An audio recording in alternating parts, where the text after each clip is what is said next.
Hello and welcome to the next episode of the Voltron Online podcast. This is the Voltron podcast that we do for Avatar The Last Airbender Online.com. I'm going to be your main host for this episode, Morgan Airspeed Prime. Joining me on the podcast is Greg2B from the site. What's up, everyone? Excellent, and this is going to be our Voltron Legendary Defender Season 8 review podcast. So, the last season of Voltron launched 2 days ago on Friday the 14th. We've had just about enough time to watch the season, and we're here to give our initial thoughts on it. So, yeah, we'll just do this the way we usually do these reviews, where we'll start off with some kind of very general thoughts on just overall how the season was. Then we'll jump into basically episode 1, talk as much about that as we can, and we'll go through it episode by episode and wrap up any final points at the end, and of course discuss how we felt about the season overall as a wrap up to the show. So yeah, that's where we'll start. This was the last season of Voltron. The show is now, I suppose, officially over as of the end of this season. Overall, Greg, what were your thoughts on this final season? Overall, I think it was pretty good. I think for me, for the most part, I think it got most of the things that I think I had, I guess more pertinent questions for. I don't know. I don't think it's probably like the best way maybe it could have ended, but I think for what they were building up from before and, some of the things that they were sort of setting up, I think, it came around to pass, most of, I guess, the beats that they wanted to sort of touch with most of the characters, or, just things that they sort of, I guess sort of hinted on in previous, seasons and episodes and that. And I don't know, I think, it definitely was, they definitely had a lot of, moving pieces going on through the season for sure. I think they definitely, went, back and forth and sideways with how they were sort of like telling the story, which I don't know, I think for maybe some people that might not be sort of as clear as how they were sort of trying to tell that, since it definitely feel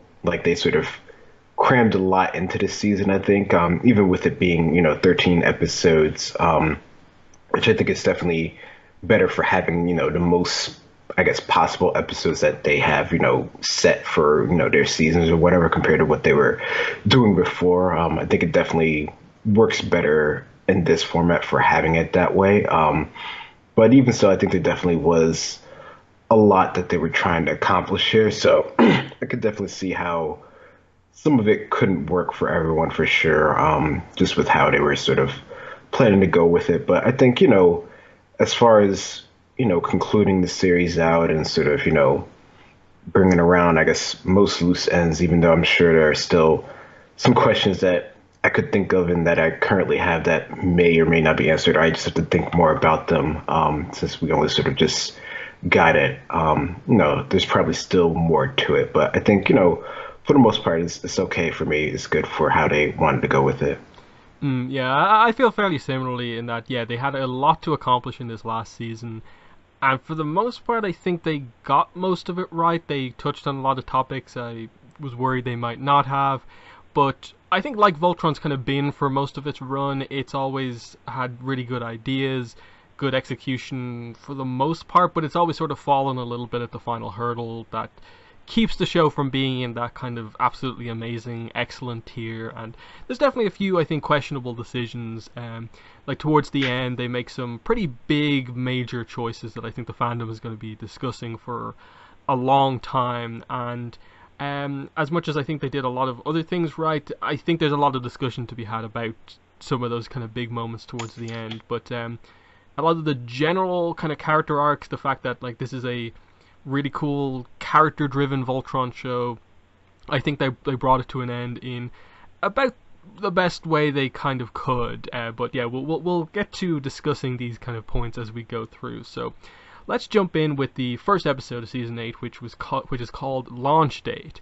And the core of this episode was basically Lance asking Allura out on a date, and after some awkwardness initially, them having a day off before they're about to jump into the next mission, agreeing to it, and then most of the episode is them being prepared by their friends for the date, and then the date actually happening. There's some other stuff kind of roughly happening in the background, but for the most part, the date is like the absolute focus of everything, and then there's minor subplot in the background of, oh, the Altean who was piloting the road beast has woken back up, and Rommel knows her, she's from the colony. So we get a shipping episode to start off season 8, which I think was it's a really risky move given the fandom that they're dealing with here. That's very aggressive towards the showmakers, especially when the ship that they committed to here was Allura and Lance, when Clance is like the big kind of controversial one. So immediately just committing to their relationship, I really respected them for it, and not kind of hiding away from doing any sort of relationship stuff, because Allura and Lance's relationship over the course of this season I thought was really, really well done after the setup, especially last season, but some of the other seasons as well. So I think they did a good job at that. But what were your general thoughts on this first episode?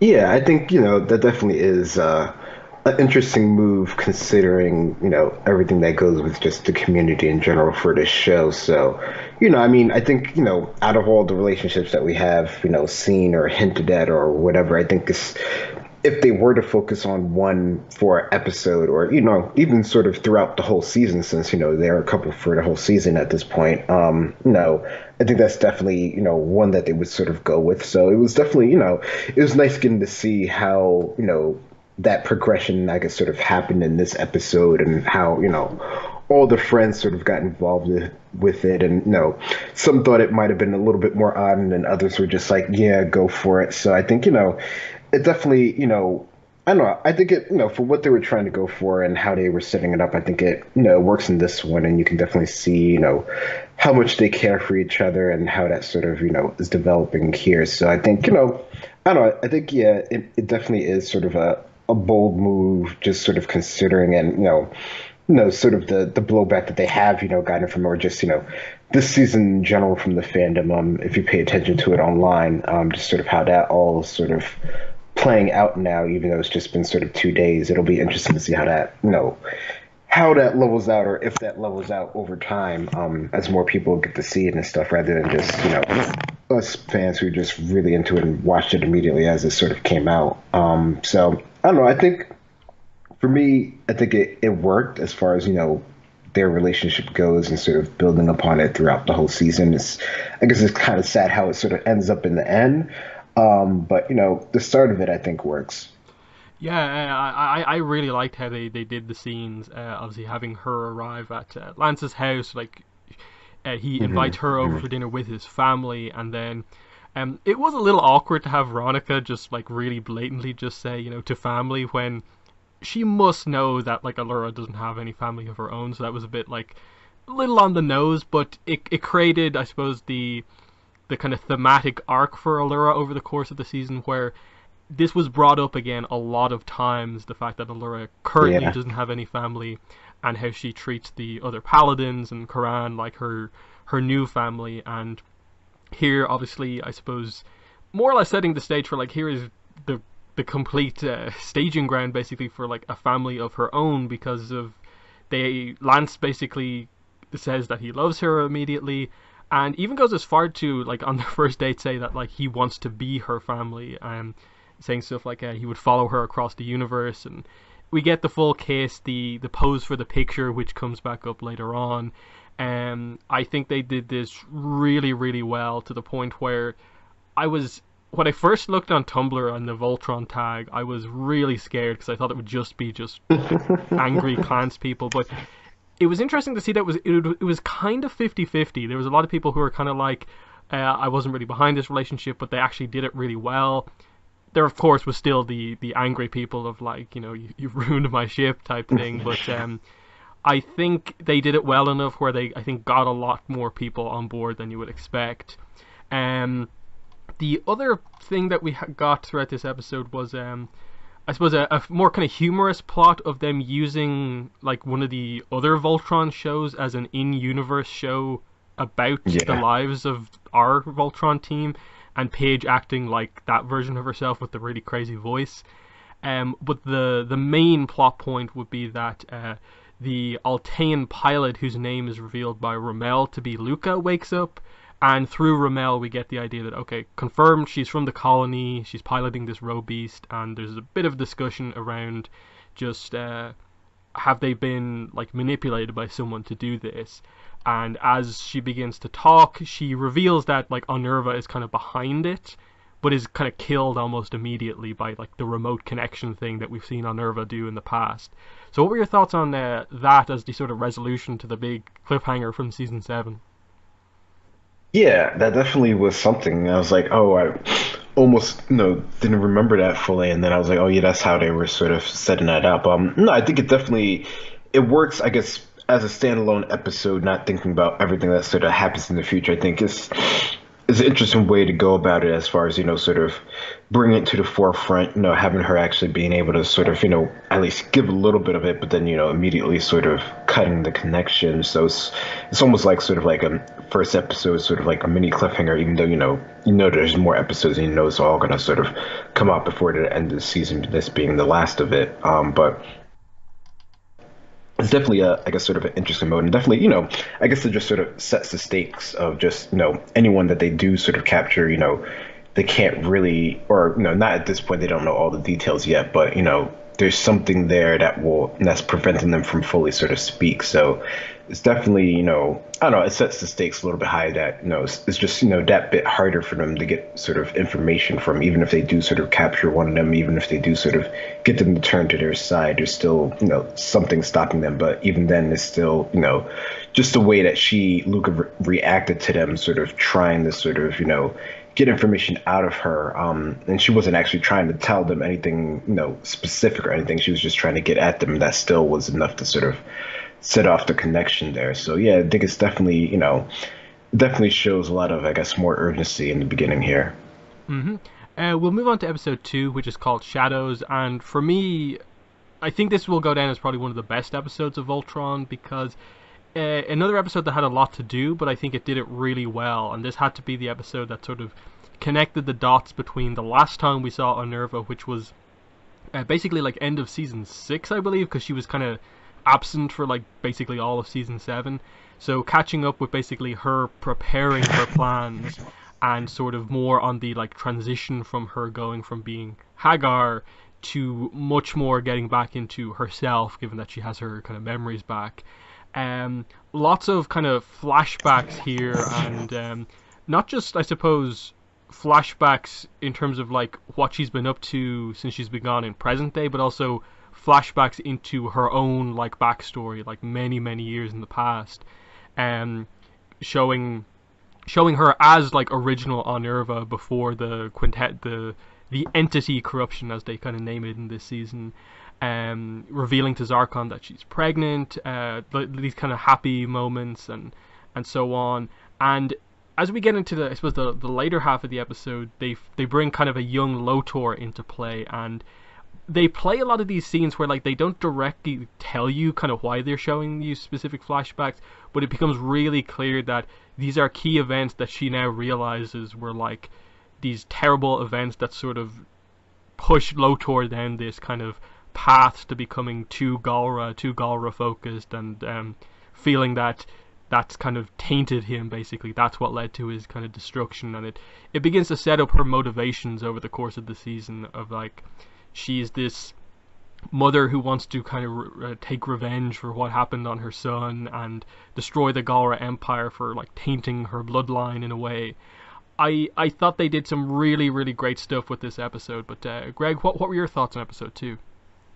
Yeah, I think it definitely did a lot with going sort of back and forth, just through her sort of memories from what we haven't seen her from like the previous seasons to even further back. So I think it definitely was interesting, because I mean, some of these stories we've sort of seen from different ways, or we've heard them sort of mention them, or we've seen some of the characters, like even sort of Lotor, sort of like teacher when he was sort of like younger or whatever, like we've met her before. So it's interesting just to see I guess really sort of put the pieces together. And I don't know, I thought it was interesting just the way that they sort of went about doing that, because I guess if you're not really sort of getting it, it just seems like it's sort of like jumping all over the place. But as you watch it more and more, you definitely get the sense of I don't know, I guess this helps sort of give some, more reasoning to what she's sort of doing throughout the whole course of this season, just sort of trying to sort of, basically sort of make amends for everything that she's done before, even if, the entity or whatever, or however you want to say it, sort of, I don't know, almost sort of like zapped her sort of like will of life at this point and sort of, made her sort of take on, the other name. And now we know how she sort of, came about that name in the first place. And just sort of whole idea of just their, I guess, sort of dependence on quintessence and how that sort of is playing out through the whole season. But I don't know, it's definitely interesting to see this, just to see, her, I guess, sort of her transformation, her other sort of, I guess, sort of personality that she has here and how it's sort of split. And, it still seems at the core, she's still her, sort of like cruel, sort of unrelenting sort of self. Is just now she sort of has, some sort of direct purpose, even if it is sort of, warped and corrupted from, everything that she's been, going through for the past, was it 10,000 years. So I don't know, I think this episode definitely does a lot to sort of fill in the blanks, which I think is definitely pretty good, because that's something that we sort of, have been questioning and sort of wondering how this all sort of came to pass. So I think it's definitely, it's definitely worth it for them to sort of dedicate like the whole episode to this. Like we don't see, anything else really sort of going on, no palaces or anything like that. It's just all about, her and Lothar and just Zarkon and just sort of that whole sort of like aspect. And, you do get to see sort of Altans and sort of, how she sort of integrated in them and how she sort of like won them over basically, which is interesting just to see how that sort of came to pass and just sort of how, I don't know. I mean, I guess it's just sort of they were saved by him, so that sort of makes sense that sort of would go that way. Although, it's definitely, she's still manipulating them to her cause, and it's probably not the best way of going about doing it. But this is sort of how it came to pass. So it's definitely a good way of, I guess, sort of catching us up on everything that's sort of happening. Yeah, there's a few nice moments throughout this episode. We get the, I suppose, origin of Lothor's name. Unnerva wants to name it after like Lotharius, an ancient Altean who helped create like a lot of the technology. But what is it that Zarkon says? He wants to name it after Koltor, who's kind of a similar person from Galra history, so they combine them together for Lothor. We see her in the present day go to the Kralzera and basically take out all of the potential candidates, which is basically what like eliminates the whole kind of fractured different groups of Galra out in the system for the most part. Outside of the ones like Team Voltron deals with, that's what gets rid of most of the like truly bad sections of the Galra Empire, is her killing everyone here. Notably from a previous season with Lothar, we get to see the event that led to him being banished, whereas I think previously he had only told us about it. Yeah. It was quite detailed the way he did tell us about it, but now we actually get to see it, and this being this real tough lesson, which I suppose for Hagar, given that she knocks Lothar out before he can confront his father about it, it's her kind of looking back and realizing that, like, I didn't help him in that scene. As Hagar, I didn't help with what was happening there. He just learned this lesson from his father and became even more Galra-like, basically. That it's her kind of, I suppose, as we later learn what she wants, she kind of really wishes she had like found some way to actually be his mother, because they again addressed the whole idea of like when they were both revived, she didn't remember who she was, whereas Zarkon did, and he just went along with that because he basically says that Unnerva was his weakness, and it's kind of a good thing that her memories are gone and she is this other person. So I think they did a lot of different things over this episode. Were there any specific kind of flashbacks or scenes that really stood out to you? I mean, they were all pretty good as far as going back, but I don't know. I think it's interesting to see sort of the development of Lothar, just from being sort of younger and sort of, questioning his sort of father, and then sort of you get to see him in sort of like slightly older, I guess, sort of like teenager or sort of younger sort of age here, and you get to see sort of that sort of connection there and how he's sort of, developing, I guess. He's definitely seems like he doesn't sort of question as much, but he definitely seems more, more towards, sort of Gara cause, but he still hasn't sort of lost all of his sort of, I guess you could say, like innocence, yes, or something like that. to when he sort of like fully loses it later on. So I think I don't know, it's interesting to see his progression since that's someone who we've had some question about, and we've definitely seen a lot of him overall. Mm. Yeah, and then again, they'll introduce this entity thing a little bit later on, but they also kind of touch on it here with the idea of like when Hmm. Lotor is born, they specifically note that like he's giving off the same energy readings as both Zarkon and Arnerva, which did we have that previously confirmed that like it was Hagar, like as Hagar, who gave birth to Lotor? I don't know who did. Yeah, so that was definitely a little bit of a reveal to me that like oh like she was pregnant and when the whole incident happened she was pregnant at that time and she gave birth afterwards, so it's this idea of like she technically died and was brought back to life, and more or less I suppose the same thing happened to Lotor. So again, the whole influence of the entity was also affecting Lotor, which didn't help things. um and then we also learn later on that like she part of how she manipulates all of the Altanes is that she puts the entity in them as well. But I don't think we ever really get it confirmed in terms of any like scene visually showing that, which makes it a little bit kind of confusing later on when it kind of happens. But the episode ends with her choosing Luca to be the first pilot, and this is what basically catches us up with the end of season 7 with Onerva. So yeah, that was a really, really, really strong episode. And we move into episode 3, which is called The Prisoner's Dilemma. And this was a very interesting episode. It's probably not the best one of the season, but it's a unique, it's kind of like an odd character to bring back in this guy, this Galra guy, Lon, who is now Warlord Lon, whereas previously he was just like Commander. He was the guy who they did the whole Omega Shield thing with, where they had to repair the shield really quickly. He is now a warlord. They basically beat his army with no problems, and it's this whole quest to try and get to kind of get his trust. But this is also the episode where they choose to finally reveal what's going on with the whole Ranveg super weapon plot.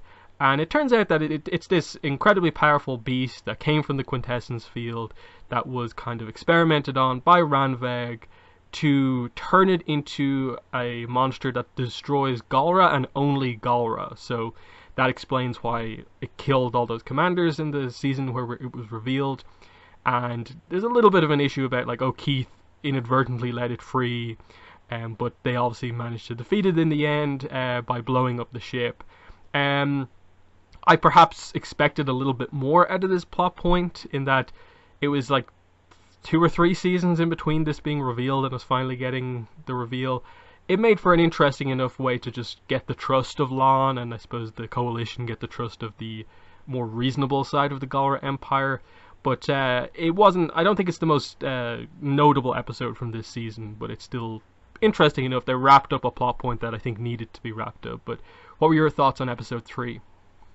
Yeah, I mean, I guess it wasn't the most interesting, but I don't know. I thought it was just neat just to sort of see that creature back. I mean, I guess, I don't know, maybe it sort of had more hype or more interest behind it than it sort of, garnered in the end result of it, considering, even though it definitely was, a threat and was sort of hard to defeat, it didn't, they were able to defeat it without, joining Voltron or anything like that. So it wasn't that sort of crazy thing. The main part of the episode was definitely sort of, just being able to sort of connect with another section of Galra and just, being able to sort of, I guess, reach out more and show that they are more of a coalition, and, to actually show that they are, back. I mean, for the period of time that they were gone, you can definitely, understand why, anyone who was sort of part of the coalition and was really sort of, going for it would sort of be, at a loss with them gone for that period of time. So, it's definitely sort of, I guess, sort of understandable. And I think, overall, it definitely was sort of,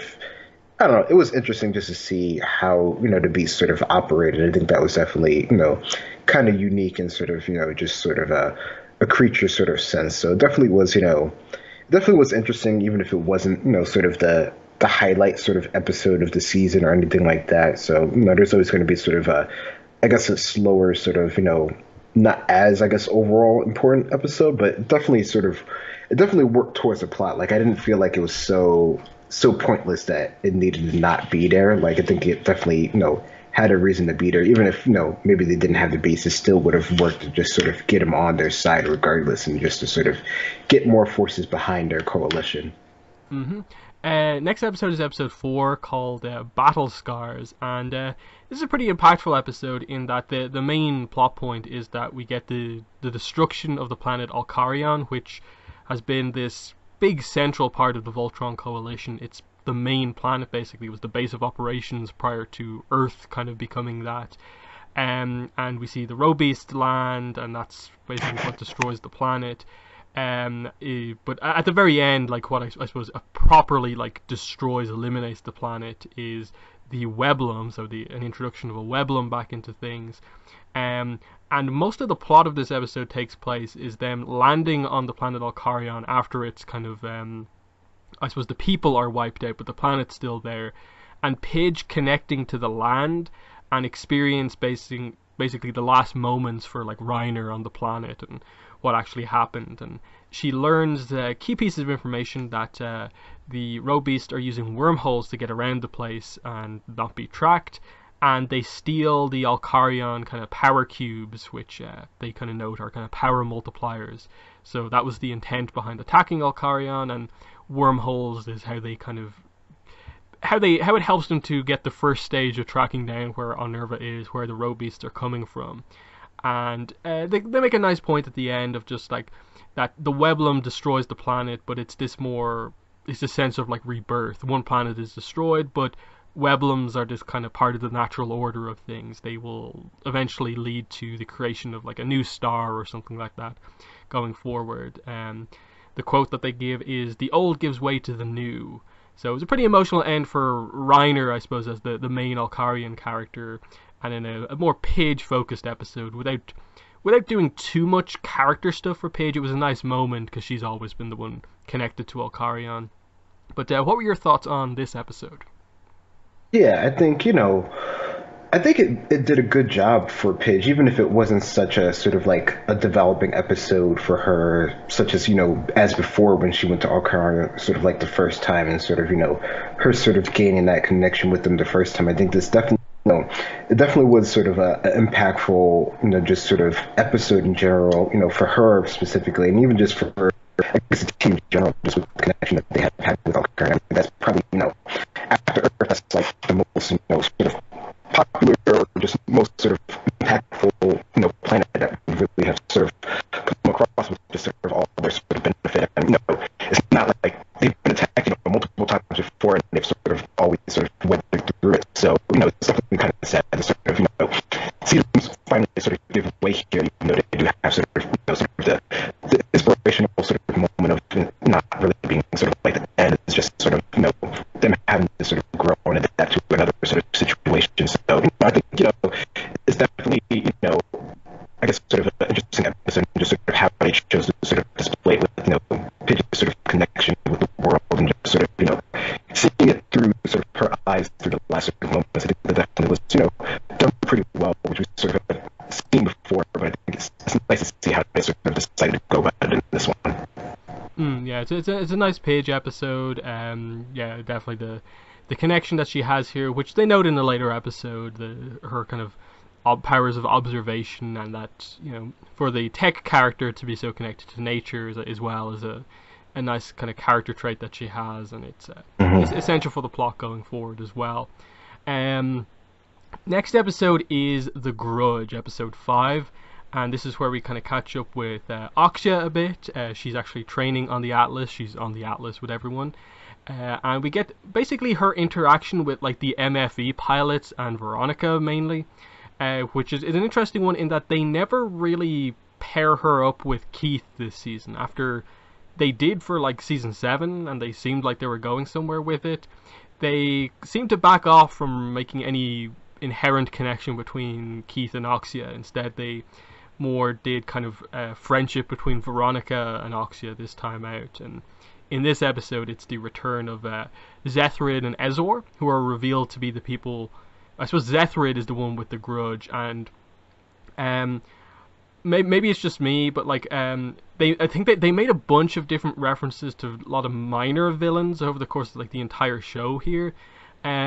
I only recognized, I think, one or two of them when they directly pointed them out. Like the guy with the whips was like the guy Paige encountered when she was getting Matt back. The other characters I don't particularly remember, but the idea was that like it was this group of people all wanting revenge against the paladins.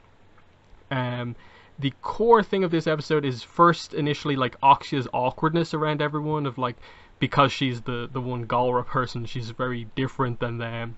But they do honestly kind of try to speak to her, which is quite interesting. And there's a bit of an issue between Veronica and Oxia. Oxia thinks Veronica doesn't trust her, but it's just Veronica trying to get to know her. And the main thing for Oxia we get here is that she questions if her people, the Galra, actually have a capacity to change, and Veronica just notes that you've changed, so that kind of proves it, and she wants to get to know the Oxia who turned things around so well.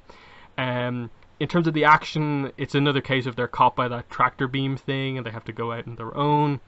And the main result at the end is that the masked villain, who's eventually revealed to be Zethrid, is after Keith because, as we initially get revealed, she blames Keith for taking Ezor away from him, and the initial interpretation you have is that they were both assumed killed in an explosion. So Zethrid survived with injuries on her face, but Ezor was killed. But then when Oxia arrives at the end of the episode, it's just revealed that no, Ezor literally left Zethrid, in terms of like, I think they're basically committing to the romance here, because Zethrid held on to the anger, whereas Ezor didn't want to. And this anger is referencing, I suppose, just the fact that they were outcasts in Galra society because they're all half-breeds, and Lotor eventually abandoned them as well. Ezor, I suppose, at some point met up with Oxia, but at the end we find out that Ezor is actually willing to try again with Zethrid when she kind of gives up the rage a little bit towards the end, that there is hope. So I actually like this episode. I really appreciated them kind of giving a final character arc to like Lotor's generals. I still wish they'd done a little bit more with Oxia after the setup from last season, but I think this was a solid kind of plot point to have. It definitely felt like a little bit of a kind of side plot distraction, but one that I can appreciate why they did, because I think they did need to do stuff with the generals. But Greg, what were your thoughts on this episode?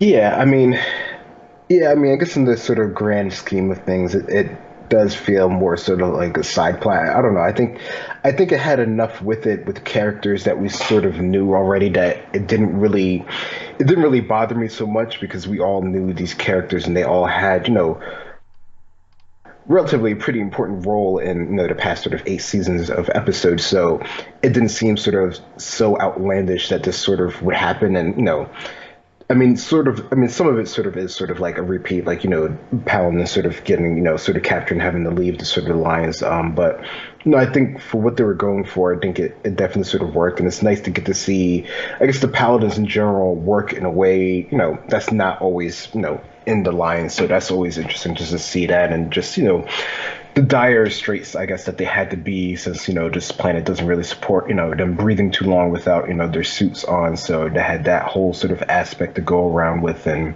I don't know, I think it's definitely interesting to see how they sort of brought these characters, back together after everything that sort of has happened in the past. So it's nice to see them, I don't know, together as sort of like a unit, the three that are left at least. So I thought that sort of worked well. I mean, yeah, I definitely could see your point on sort of doing more with Oxia, just because it seemed like they had, made some sort of headway as far as her and Keith's relationship. But, it definitely seemed like out of all the relationships this season, or that we've had in the past, that definitely wasn't one that they were sort of gonna, put the extra time to sort of exploring in this one. And, I guess sort of with everything that's going around, and them not sort of, not really being in sort of the vicinity, like she's not going to be like in the line or in one of the lines all the time. It would be kind of hard to, I guess, sort of develop that sort of as much. I mean, I'm sure they could have figured out a way to do it if they really wanted to, but, out of all of them, I think that definitely might not have worked as well. So no, I think, overall this episode, it works for me, because it definitely has enough going on, even if it is sort of just on the way to their actual, real rendezvous point. Mm. Yeah, and I suppose as a plot point as well, like a lot of the reason Ezor Deathroot was able to do what she did was because she has one of her tech person is an Alkarian, so that plays a role in the next episode. So episode 6 is called Genesis, and it's basically our mid-season finale in terms of the big battle, a big plot point event happening here.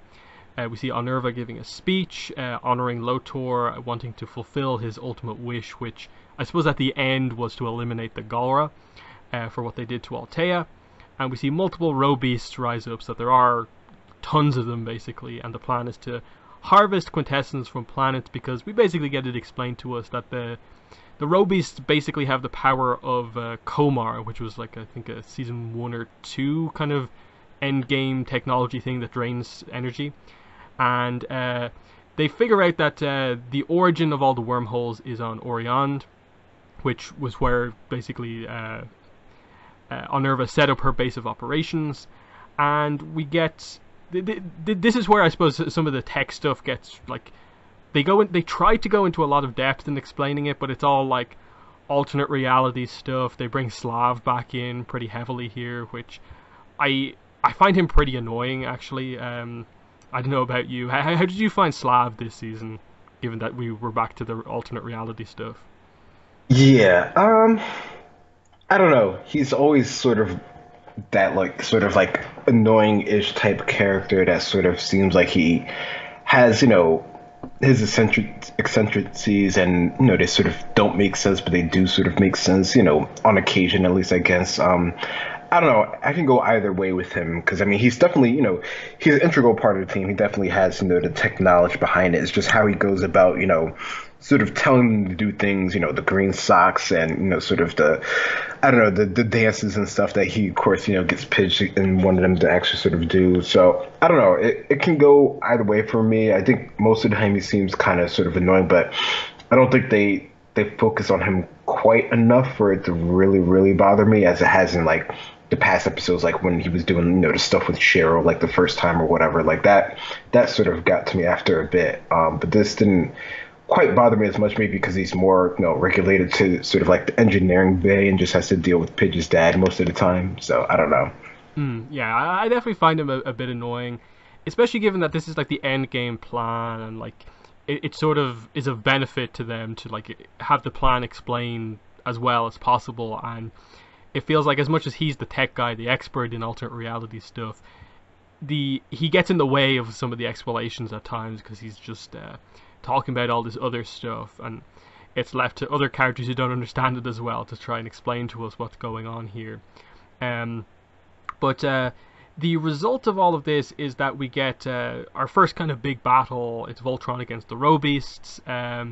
We get the Atlas obviously there. The Atlas transforms again. The Alkari tech powers it up, and we basically get Shadow Clone Jutsu here as it kind of multiplies, kind of has the light clones basically. Yeah. This ritual that she was doing overall though does succeed here on Orionde after she manages to destroy the White Lion Guardian of Orionde. So what happens here is that this is where I think this episode is really unclear, and it's sort of unclear for most of the season. She brings back Lotor's mech, and Lotor's there, but like he is actually dead. Like that's what's ultimately confirmed to us, but they're so vague about like if he's been brought back or not, or if he's dead. In that like some characters will refer to it very clearly like he's dead, others will be like, oh, he's been brought back. What were your thoughts on this, of just the return of Lotor's mech / Lotor himself, and how they kind of communicated Lotor's status over the course of the season? Yeah, it definitely was, I don't know, interesting how they sort of chose to bring him back because you sort of think he's back, but there's definitely, something damaged about him, but, you never really get sort of like a clear, direct sort of picture of sort of how that actually sort of went down. But you can assume that, he's definitely, he's not the way that he was before. I mean, you never actually see him sort of interact with anyone. It's just sort of Nova sort of basically sort of controlling the mech, controlling him, just him sort of like fused with it essentially. So I don't know. That part I think definitely is one of the parts where they definitely could have, spent more time sort of clearing up or just, not bringing him back in that way or whatever, or just, sort of just stating up front that it's just sort of, the mech that she actually needs to actually go through with, the next step of her actual sort of plans rather than sort of I don't know, but I mean, I guess, the whole point of how she got the Alteans to sort of work with him the first point is because, she probably, promised that she would bring him back or, his dream would come back through this sort of method or whatever. So I guess in that sense, they had to sort of, bring it back. But I don't know, that definitely was definitely one of the parts for me that was more on the weaker side. Yeah, it gets confirmed later on. I think it's in the two-parter where they're in her mind, where you get a really quick shot of her looking into the open cockpit of Lotor's Yeah. mech, and you see that like he's basically covered in like vines and stuff like that. So it's like Yeah, clearly like fused with okay, it. Yeah. he's fused with it. He's not there. But they are fairly vague about it in the grand scheme of things. But in the middle of all of this, Voltron is kind of incapacitated. The lines are out of action.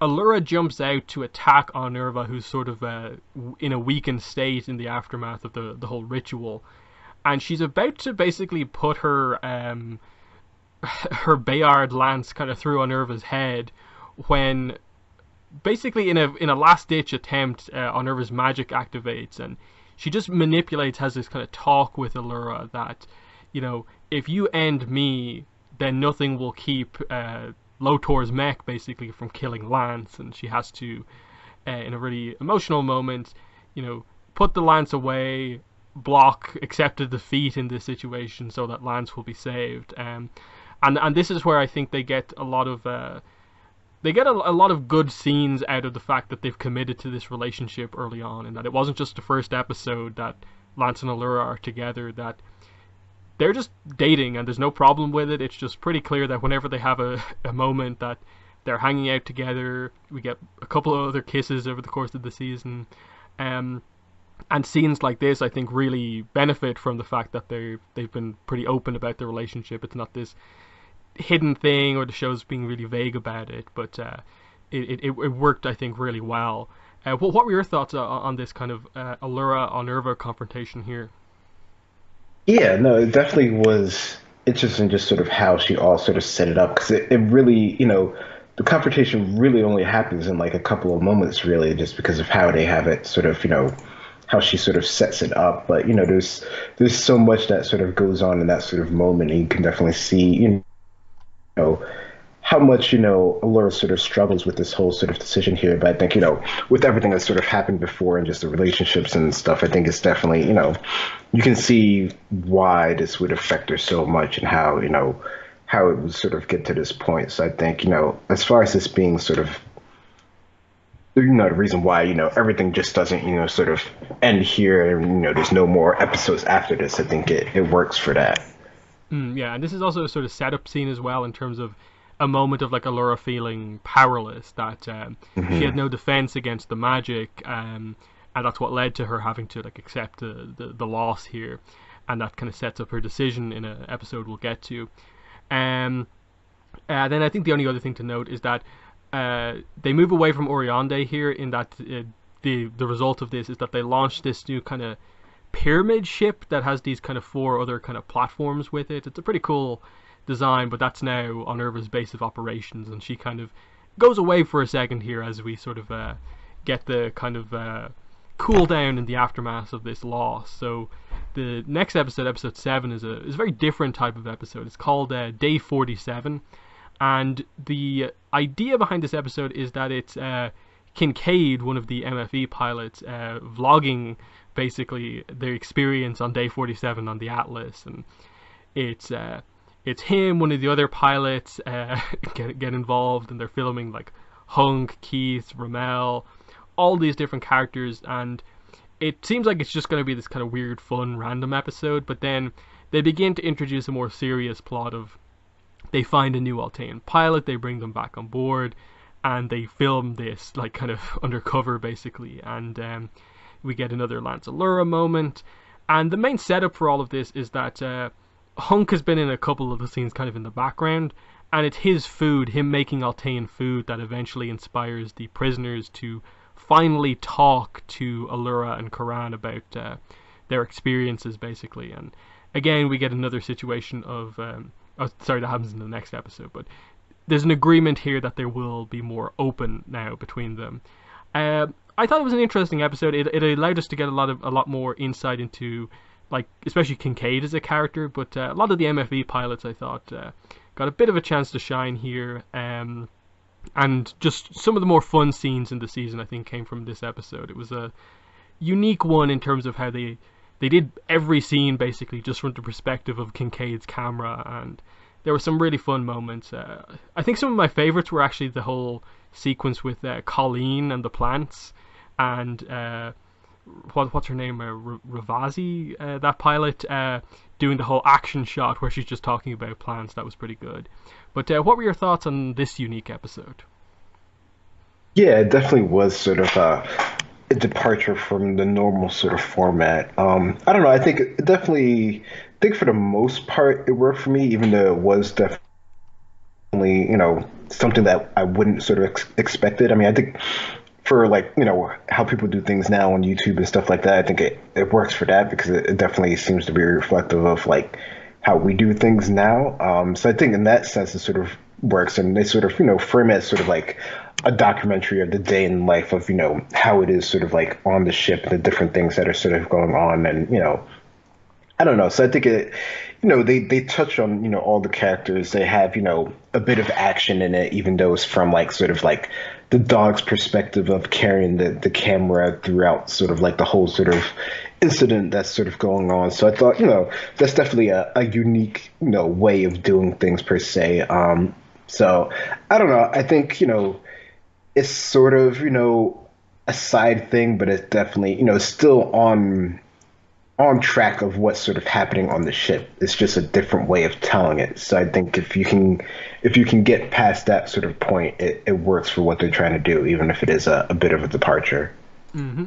And then I actually did like the stuff that they did with Hunk at the end, because it leads into the setup for where he's going, and that I think in last season they'd already said as well that I think Allura said to Hunk that you'd make a good diplomat, and here's him using those skills once again, and that plays into what they do with his kind of epilogue. So I thought that was really nice that he really fits that role of kind of using food to kind of make peace between people.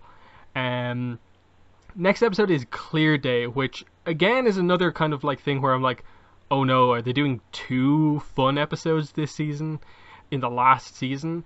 And it's this weird episode where half of it is very serious, half of it is Allura, and she gets the essence out of this Altean pilot named Tavo. So there is piece of this kind of sentient energy that is the evil energy that kind of reanimated Zarkon and Onerva, and they capture it, they contain it, but it's this temptation that as Allura stays behind while everyone else goes to Clear Day, she is tempted by these visions to take the entity into herself to gain the power needed to defeat Onerva, and the end result is that she does accept it in. And they do some interesting stuff. They show her visions of Lance, they also show her visions of Lotor, but what really pushes her over the edge is being shown visions of her mother, whose name I think is Melanor or Melianor or something like that. That's what really seems to kind of convince her in the end to accept this power to somehow save Altea. It's a clear manipulation, and you definitely get a sense that like it wasn't just her dreaming, because they show the flower, the Altean flower that she was given is now kind of wilted, and there was some energy in the room with her. So it was a pretty creepy scene, and it starts this sort of plot point that's for the most part pretty contained to episode 8, 9, and 10. They sort of forget about it at the end. But what were your thoughts on this section of the Clear Day episode? I don't know. I think it's definitely interesting how they're sort of, setting up sort of her, her conflict and her sort of, her, thought of sort of weakness with everything that sort of is happening, and just sort of the fact that she's not sort of going down and sort of, I guess, sort of enjoying it with sort of like everyone else. I think it's definitely, I don't know, very sort of, I guess, sort of reflective of how everything has sort of been going, which I guess, after the last, episode, you can definitely see sort of why she would have these sort of, I guess just sort of doubts about everything that's going on. So I don't know, I think it's definitely interesting just the way that they chose to sort of split the episode, which I think it probably, I don't know, I think that's probably like the saving part of the episode, just the fact that we do have this sort of, incident that wouldn't have happened otherwise if everyone was sort of around. Yeah, they did an episode like this before. I think it was like one of the first 2 or 3 seasons where it was like something similar like this, some fun party going on, while like the serious part of the episode was like Shiro's battle inside the Black Line against Zarkon. So that's what they went for again here. On the more kind of comedic side of the episode, everyone else goes down to this Clear Day festival. It's basically a carnival, and they're just given a chance to kind of enjoy themselves with the idea that they're kind of doing security for the event. And you just have a bunch of kind of hijinks, basically. Shiro ends up in an arm wrestling competition, which he wins. Karan enters a kind of bird call competition. He wins. Paige gets a game, and then... wait, what happens with Paige in this one, actually? She's buying tickets to try and get something for Allura, because again, because Allura stays behind, everyone wants to kind of win her something, win her a prize. But that's for the most part what it is. Keith and Hunk end up on like going around on one of those kind of boat rides together, which takes ages, and they have to endure this kind of crazy song. It's fun, but I think with 7 and 8 kind of coming one after the other, it definitely was like, okay, we're in the final season here. We've not got too many episodes left. Like, did you need to do, like, basically, over the course of 2 episodes, basically a full episode of just kind of fun hijinks? I don't really think they needed to, but it was fine for what it was. I don't think it was too, like, distracting or anything. But do you have any thoughts on the more fun parts of this episode? Yeah, I mean, I think, it probably is, like you said, it's because they're sort of back to back. I mean, maybe if they sort of spaced it out in another point, maybe it wouldn't have felt as much of a sidetrack. But I mean, I don't know. I mean, I guess, the setup for the reason behind it and sort of clearing everybody sort of off the ship, or most of the people off of the ship, it works as a plot device point. I would sort of wonder if there would have been, some other way they could have done it and still sort of left her sort of alone to sort of, turmoil with her dots that would have sort of brought her to the same sort of point here. Because, I think it's definitely, it needed to happen, I guess, for the rest of the plot. And I guess, you do get to meet, Shiro gets to meet one other character that he sort of encountered before. So they have that sort of like little sort of, Gara sort of connection moment, even though it doesn't really sort of, amount to anything really in the end, other than some nice sort of like jokes and stuff. So, in the grand scheme of things, I guess it doesn't, it doesn't really push things forward too much, even though, the whole point of their whole sort of like, I guess, sort of coalition is to sort of, meet with the people and sort of interact with them and to show that they're, they're there to protect and that they're a force. And, I guess, considering that they have been gone for such a long period of time before, and that seems to be, the main thing of the guy who sort of runs this whole thing is sort of saying, right off from the onset or whatever.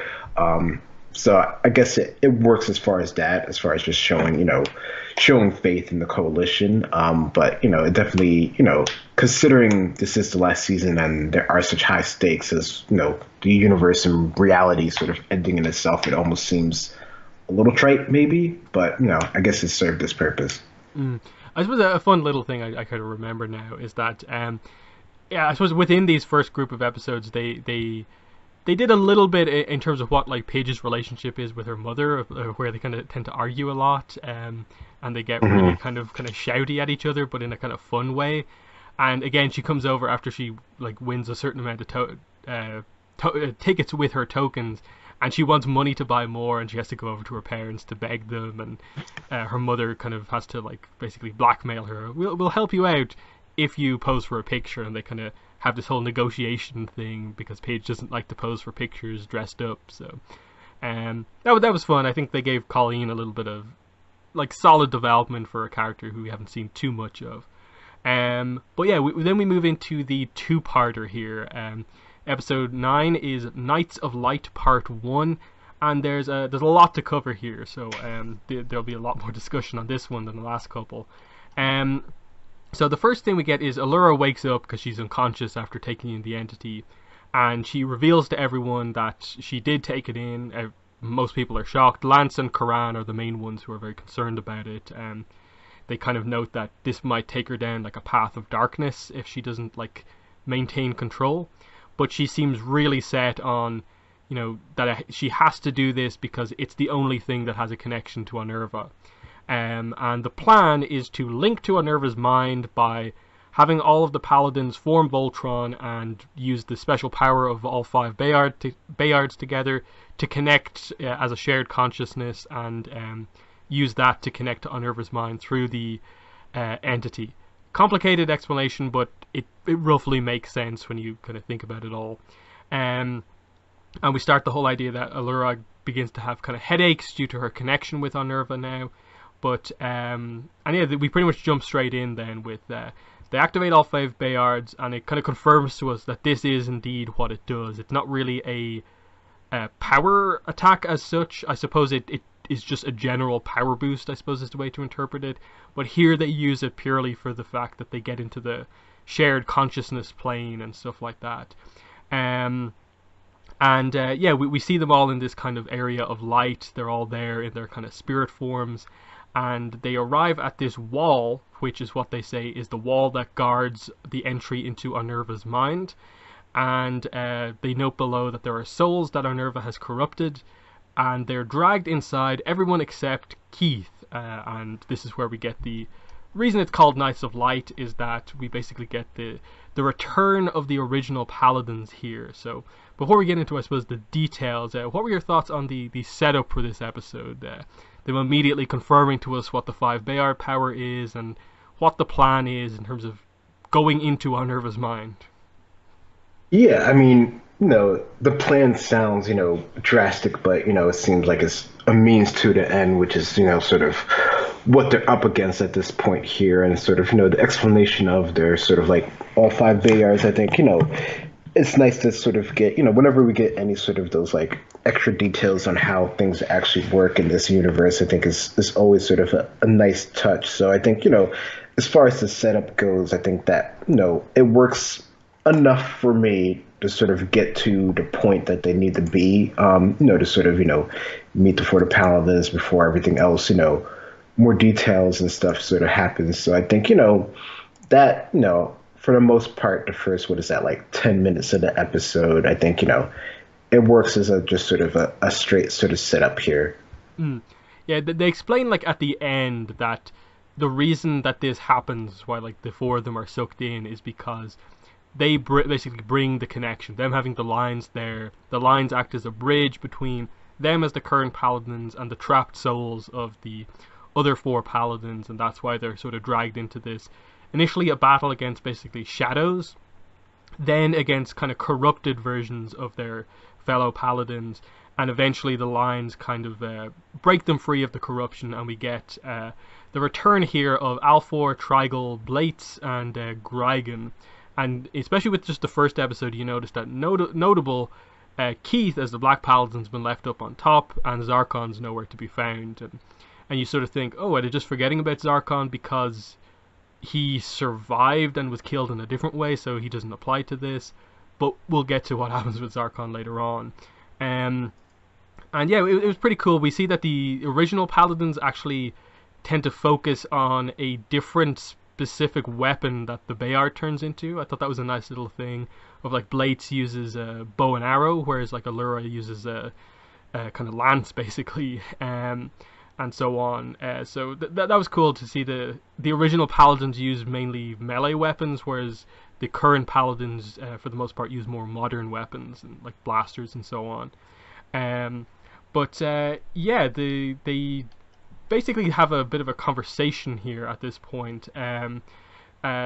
we get a really nice moment of, I suppose, this is the first time that the paladins are meeting the original ones. So we get the first interactions here, and we get Grigan basically just talks to Hunk about unity is where true power comes from, and true unity comes from love, which I think fits for Hunk completely. Trigal praises Paige for her connection to the world around her, saying that like her mind is strong despite her kind of diminutive size. Blades notes that he was a very different type of person, but Blue recognized his greatness even if he did not see it himself. Allura has that same greatness within her. She's similar, but very different to Alfor, which explains why she's in the blue line and not the red one. And notes that she's just a very fantastic person, I think is more or less what he says. And then we get Alfor and Lance interaction here.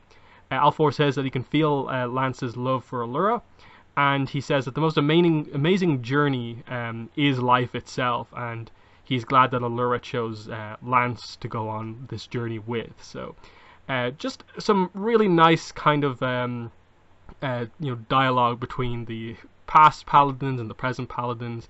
What were your thoughts on this? I suppose much anticipated thing. This is kind of like the avatars talking to their past lives, but in Voltron. Yeah.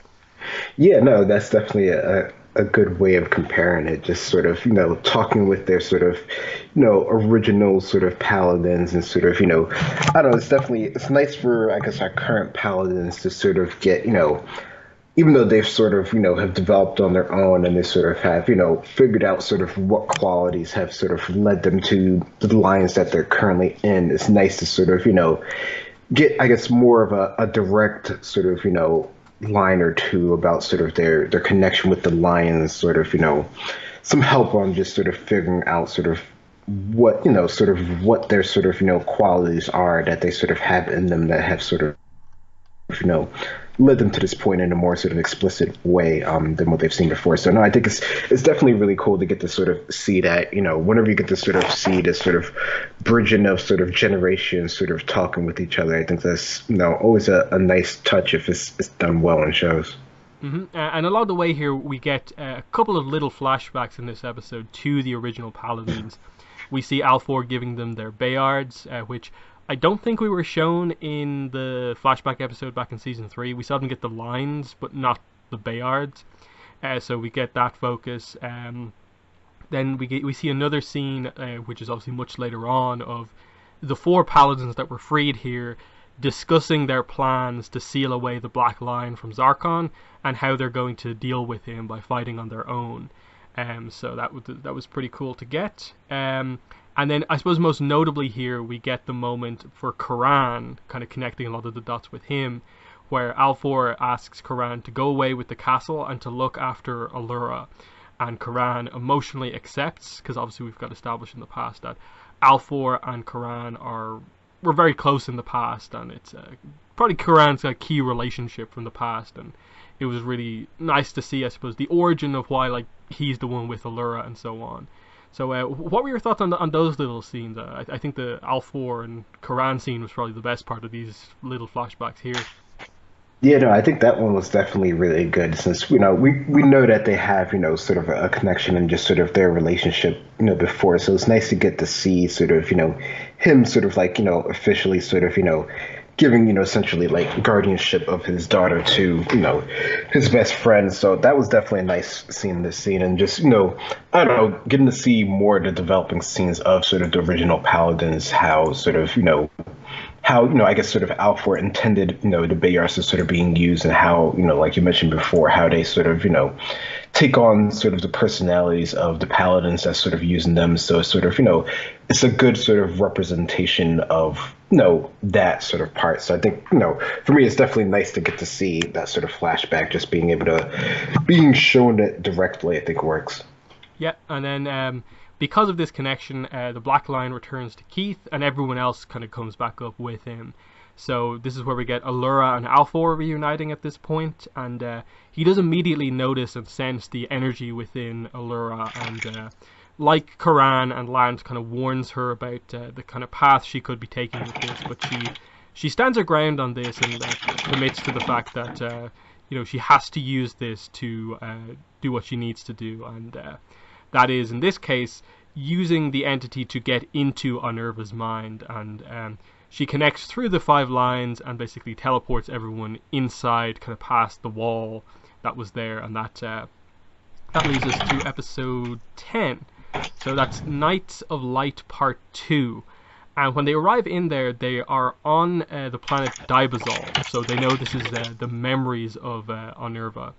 And we get a pretty interesting explanation here that Onerva can't sense them in her mind because their mind, like basically her mind is so big, so vast, so chaotic that them jumping in doesn't immediately stand out, but it could happen at some point. And basically they're being led by Allura thanks to the entity into the palace. A variety of different things happens initially. They face like one of the first robeasts they ever fought. We get a cool little fight scene where, as Voltron, basically the original paladins use that as a way to like create spirit projections of their lines and act as a distraction. So it's like Voltron, but also Voltron having the ability to have the support of like the lines on their own. So that's pretty cool. It's at this point we get the little flashback to the fact that Lotor is officially dead. But what are your thoughts on the first half of episode 10? I feel both parts of this both episode 9 and 10 kind of start off a little slow, and it's the second half that's like the best part of the episode. But what were your thoughts?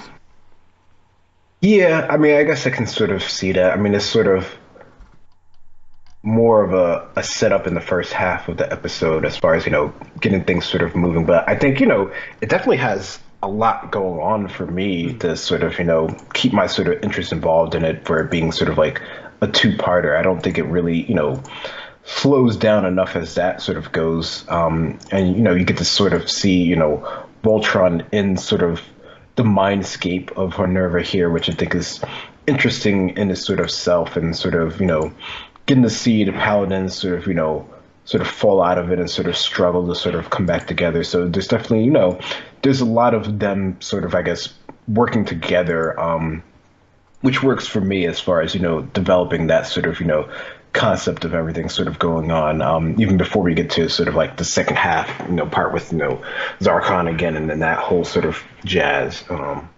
I think, it might, I don't know, maybe that's just sort of how they sort of plan these out, which I don't know for sure, but it definitely feels like that was sort of like their aspect as far as going through this is sort of like a up and a down and an up and a down and up or whatever. Mm-hmm. I think the first big notable part of this episode is when they see the memory of the fact that Onerva as Hagar was actually the one who killed the other 4 paladins. They see obviously Zarkon's betrayal, but he lets Hagar be the one to kill them, and it's revealed here that she kills them and traps their minds within her own consciousness, and that's why they're corrupted, that's why they're there. And they're all very shocked at this, because they got the sense of like, okay, the original paladins sacrificed themselves, but they weren't aware that it just happened like that, just that it was Onerva Hagar was the one who just killed them all in that exact moment. So that was a kind of big reveal to get that. They then have to fight Zarkon's mech. I think this is from the season 2 finale, I think. And they fight that. This is kind of Keith's chance to confront like Zarkon in this case. He says that he betrayed them. As their leader, you shouldn't have done that. The Black Line kind of returns. They form Voltron. The original Paladins return and power up Voltron. They destroy the mech, and this frees Zarkon to basically back to the way he was before his fall to evil. So it's kind of like innocent Zarkon in a way. But immediately Allura rushes over and confronts him, and basically shows him his memories of everything that he will do in this case, but like gives them back to him. And it's in a pretty emotional scene here, as like an innocent Zarkon like kind of realizes the person he eventually becomes, and he's like crying, and he says, the Quintessence blinded him to this. They ask him to help them stop Onerva, and they kind of note like, what are you protecting? Like, what memories are you protecting in here? And then this is when it's revealed that the moon, even though they're on Altea in this case, is actually a Dibazol moon. And so the Black Line destroys this moon, And this is where we get, I suppose, Onerva's deepest thoughts, her desires, her goals. This is effectively her motivation here, what Onerva hopes to accomplish, her most protected memories here. And basically what it is that she wants to be at peace with her husband and son and is willing to do anything to get it.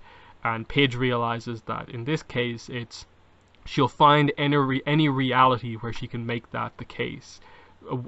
Any reality, just one where she can live with her family, and even if that means destroying other realities, she's going to make that happen. And I thought this was a really interesting reveal, and I like that motivation because it immediately makes Onerva the most interesting villain we've ever had. And obviously in this show it's not really the most difficult task because Zarkon was never overly interesting, in that this episode actually kind of retroactively makes him a little bit more interesting, but she really stands out here for just having this motivation of she is the end game villain, but her goal is just to find peace and happiness basically, but the lens she's going to go through to get that will destroy everything else. And it's so interesting in that she still in every single scene comes across as just like heartless basically, even though she has a sort of relatable goal. I thought they did a really good job with her motivations from episode 2 and now the full reveal here. But what were your thoughts on some of these moments here towards the end of this episode? Yeah, I mean, getting the final reveal, which, it definitely, it builds on what we have sort of seen before. So it's not so out of the blue that you can't sort of grasp it. And I think even without that, you still could sort of, get the idea of mother's love and sort of how that's sort of, warping everything here, and just, with everything else that she's sort of gone through is sort of, it sort of has, shaped the way that she would sort of going about, doing this, which is, obviously the absolute wrongest way of doing it. But, that's just the way that she's sort of attempting this. So, seeing that here, seeing the final reveal here, seeing, sort of all the paladins together to sort of see this, I think is, I know it's definitely, it gives, enough sort of precedent to sort of what she's sort of doing here. And I do like how they sort of, got to that point of just sort of, showing all the paladins sort of working together here, even Zarkon in his sort of previous state, it's nice to get to see how that's sort of playing into here. So the fact that we do sort of get that sort of, not really a resolution of any sort. I mean, maybe it makes him, like you said, a little bit more interesting overall, but it's still, it's still not overwhelmingly sort of the best thing ever or anything like that. But I guess that puts it more into perspective, just sort of how everyone sort of played in a role in the downfall of the original Lions to get into this point here. And I think another thing I love about Onerva's motivations is just that what she's trying to achieve is what she would have had in the first place if she didn't get lost in the quest for quintessence and go as far as they did. Because obviously if we go back to season 3, they kind of had opportunities along the way to not go that far into the research and stop before the I suppose exposure to quintessence kind of hurt them as badly as it did, which caused them to go into the quintessence field and get corrupted. So I think that's the sort of kind of tragic aspect of this, is just that she's trying to achieve what she basically had if she had just stopped a little bit before when she got to it. And in that way, I kind of like that they're still trying to point out the fact that as much as the entity is responsible for a lot of it, they still make the point of saying that both Zarkon and Onerva had inbuilt flaws just from the start, but they were sort of amplified by the entity, and that made it even worse. And so Zarkon was always kind of very Galra, warrior focused, but this made him even more power focused. And the same for Hagar, who went even further than the science at all costs route and so on. So I really, really like that. And then I suppose one of the last things we get here is, I suppose it's kind of Zarkon's kind of chat to Keith, basically, as the current Black Paladins. He acknowledges how good of a leader Keith is after he says that they won't give up after Hagar kind of realizes they're in there. and it's kind of established to be the difference here in that like Keith won't give up no matter what, whereas Zarkon kind of comes across as if like Zarkon in a way was the one who would be willing to give up the most, like turn it around, if he encountered something like this. And there is a difference between the two of them, and that Keith is a better leader in a way. But I still like that we get to see Zarkon leading. Like he's the one who calls out Form Voltron, asks for the blazing sword, and that's how they cut their way out of the Unnerva's memories in the end. So some really really cool stuff, definitely. But that's the end of that two-parter, which I think is definitely one of the more memorable ones. Yeah, obviously it has the kind of the benefit of having the ability to use the past paladins, but I think they did a really really good job with it, of just now everyone knows her motivations as we go into the final episodes. But do you have any final thoughts on this two-parter? No, I think I think for what they were trying to go for, I think it works for me. Just sort of getting to see the original sort of paladin sort of in action, and sort of seeing that dynamic, and even getting to see a bit of Zarkon in sort of a way that we haven't seen before. That actually does add more depth to his character a bit. Not that much or anything like that, but just enough that we can see sort of his role in the original group, and sort of why he would have actually worked at all in the first place, which I think in the beginning of the show, it definitely, or even when we first got sort of like that initial reveal of him sort of being, there, if you hadn't already figured it out, I think it definitely was sort of like a aha moment for a bit of that time there. Mm-hmm. That leads us into episode 11, which is called Uncharted Regions, and a lot of the most of this episode is just kind of putting pieces in place for the kind of complicated things that have to happen for the finale, with that wormholes, this whole ritual again to open up realities and stuff like that. So Unnerva has a new mech. She also has Lotor's mech there as well. We see the Balmera is sort of brought in here, in that like Rommel and Hunk, I believe, are sent to kind of get a Balmera to help kind of power up if they need it. We see some of the rebels are kind of out scouting, and they encounter road beasts and are taken out. And they figure out that where all of this is going to take place is that Unnerva is going to cross realities where Altea used to be. So this sort of makes sense in that when she crosses realities, she's going to come out in another reality where Altea is still there. So that's interesting. Allura's unconscious at the end of last episode, so she wakes up sort of like midway through the episode. We see some battles happening, and like Allura's out of action for the first section of it. Hunk is off doing this other mission, so it's like they're unable to form Voltron for a good amount of this episode as everything goes on. It's at this point I think some of the kind of confusing aspects come into play. Something I forgot to mention about the mid-season finale is that there was a kind of random point where one of the Robeast pilots just sort of randomly turned against Hagar, and it kind of happens again here, and it's fairly unclear as to exactly what's going on. I think here it makes a little bit more sense in that the pilots are seeing that they're sort of being used just for their energy. Back in episode 6, I really didn't get why that one pilot switched sides or anything like that, because it was just a reaction to Lotor's mech punching Voltron a few times, and they just randomly turned.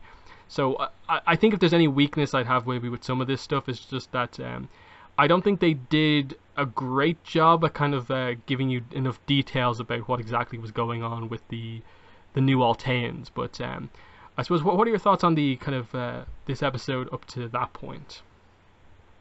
Yeah, I don't know. I think it definitely. I mean, for the most part, I think it's interesting just because they had to sort of like split them up, but they still have this sort of like important goal that they have to sort of do, because Minerva's not going to slow down. She's not going to stop or anything like that. But they're at this sort of like impasse where they just can't get there because Allura's sort of out of commission for the time being. So they have to sort of I don't know. They try to do what they can to sort of make the best of the sort of situation that they have here. And it's I guess you can sort of see what they're sort of going for here, and just sort of the fact that we get to see sort of Unnerva really sort of make moves, and the whole point that you make about sort of and not sort of being clear about sort of one of the pilots sort of I don't know. It almost seems like they're not fully sort of switching. They just sort of see I guess sort of the error in their ways, or I don't know, maybe they just had more of a connection with Lothar, so they can see or they can sense that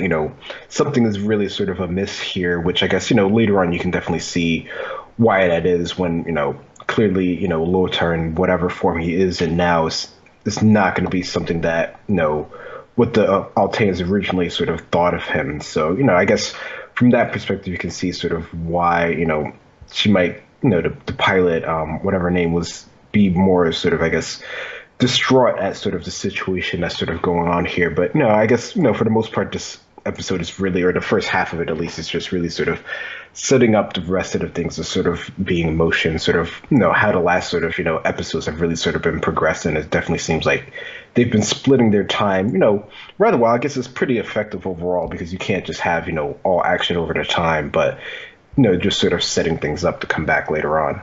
Mm-hmm. The key events that happen towards the end of episode 11 are that Onerva basically activates all of the Alteans to kind of be under her control.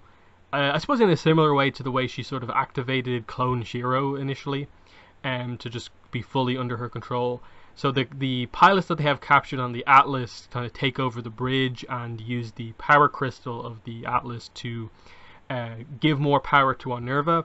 And after the pilot kind of betrays her and kind of temporarily halts the ritual, what brings the ritual back online is that immediately when the Balmera arrives for the wormhole, Onerva uses that to make up for the missing kind of power platform. And the end here is that she merges her own mech with Lotor's Syncline mech, and they're this now basically Atlas-sized mech kind of combined together because of all the power. And they use that to cut a hole in realities and kind of, we're left with this kind of thing of how is Voltron going to face this thing when it struggles so badly with just Lotor's mech and just Hagar's mech. This is a real problem. What were your thoughts on this combining here of mechs? Yeah, no, it definitely was interesting to see how they sort of put that together, and that was sort of like the whole sort of goal here because she needed the material to be able to sort of cut through realities and sort of, be able to sort of do that whole thing to find her perfect reality. So, I guess you can see it sort of coming together here finally, which I think, it kind of, it works for the most part, I think, as far as just getting to that sort of point in the story. I'm not really sure, how other way they could have done it that wouldn't have required, more episodes or something like that. So I don't know. I think it sort of works. I mean, it's just sort of funny that, they lose power. It almost seems like they have, some way of stopping this. And then, Hunk comes back and that sort of, is their own sort of ultimate sort of downfall. But I guess it's sort of like a common trope that you would sort of see. So it works as far as that goes. And, it's one of those things where they're just sort of, again, they're sort of up against the wall and they have to sort of figure things out. And then you sort of see how they sort of, are able to sort of combat that in the next episode. Mm-hmm.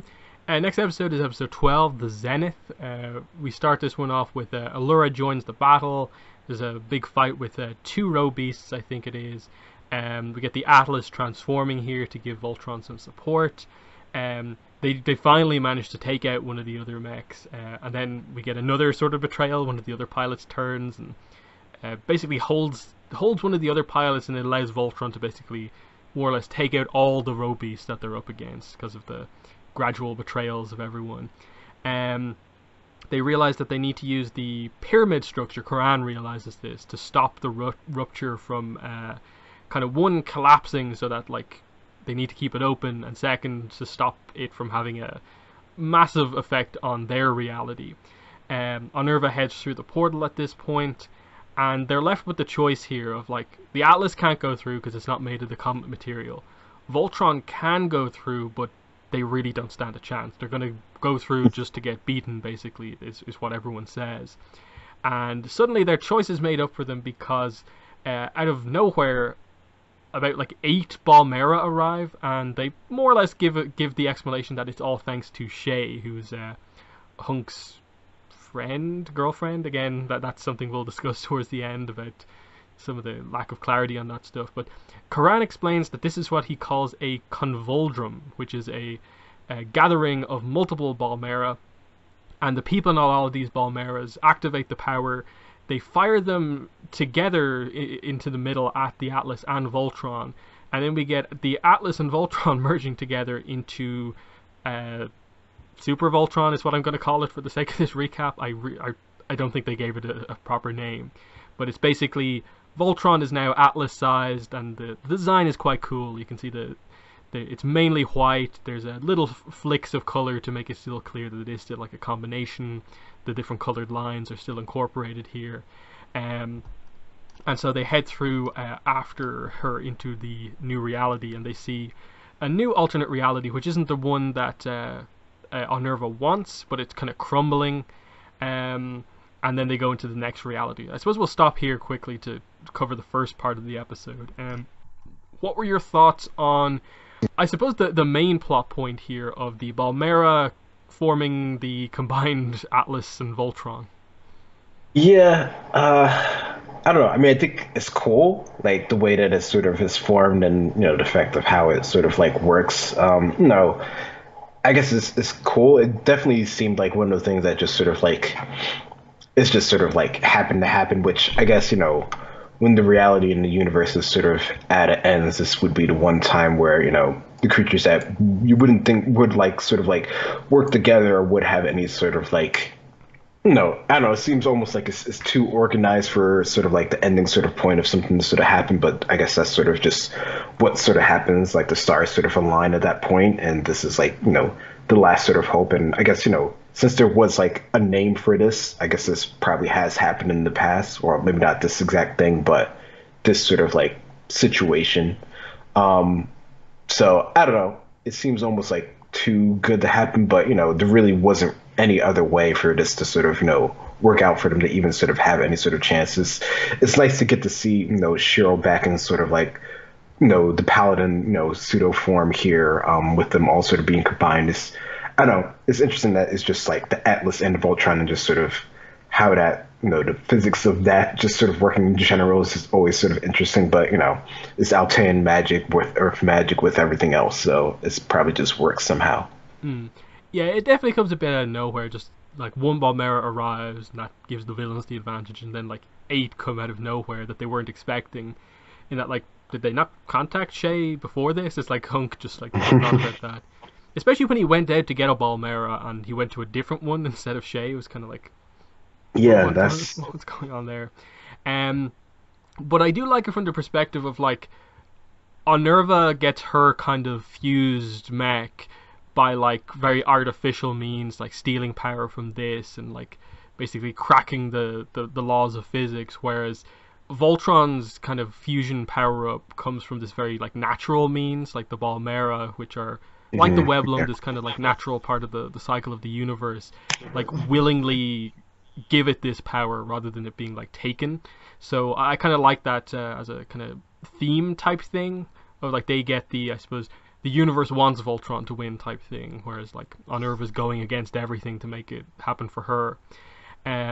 But yeah, it kind of comes a bit out of nowhere. But it's still cool. The design I think does look really nice. But what happens here is that they're going through different realities and so on. The rift is just about being held stable by the power of the Balmera. Krollia and Calivan arrive back with all the Galra ships, and they fire their lasers in to add more energy. Yeah, we get the first battle here between Onerva and Voltron. It's very, very quick. Voltron gets to use its new giant sword for like a little bit, and that gives them a slight advantage for like 5 seconds. And then immediately they're pushed back, drained of all energy, and Onerva leaves into the next reality. So, I struggle to think of many times I've seen like a big power up that is just immediately like disregarded so heavily as this one. The sword, the scene with the sword was cool because I think it's just such a massive giant sword, but it's definitely a bit shocking to see like within like what 30 seconds Super Voltron's out of action. But what were your thoughts on how they did the first stage of this fight? Yeah, I mean, it definitely does seem like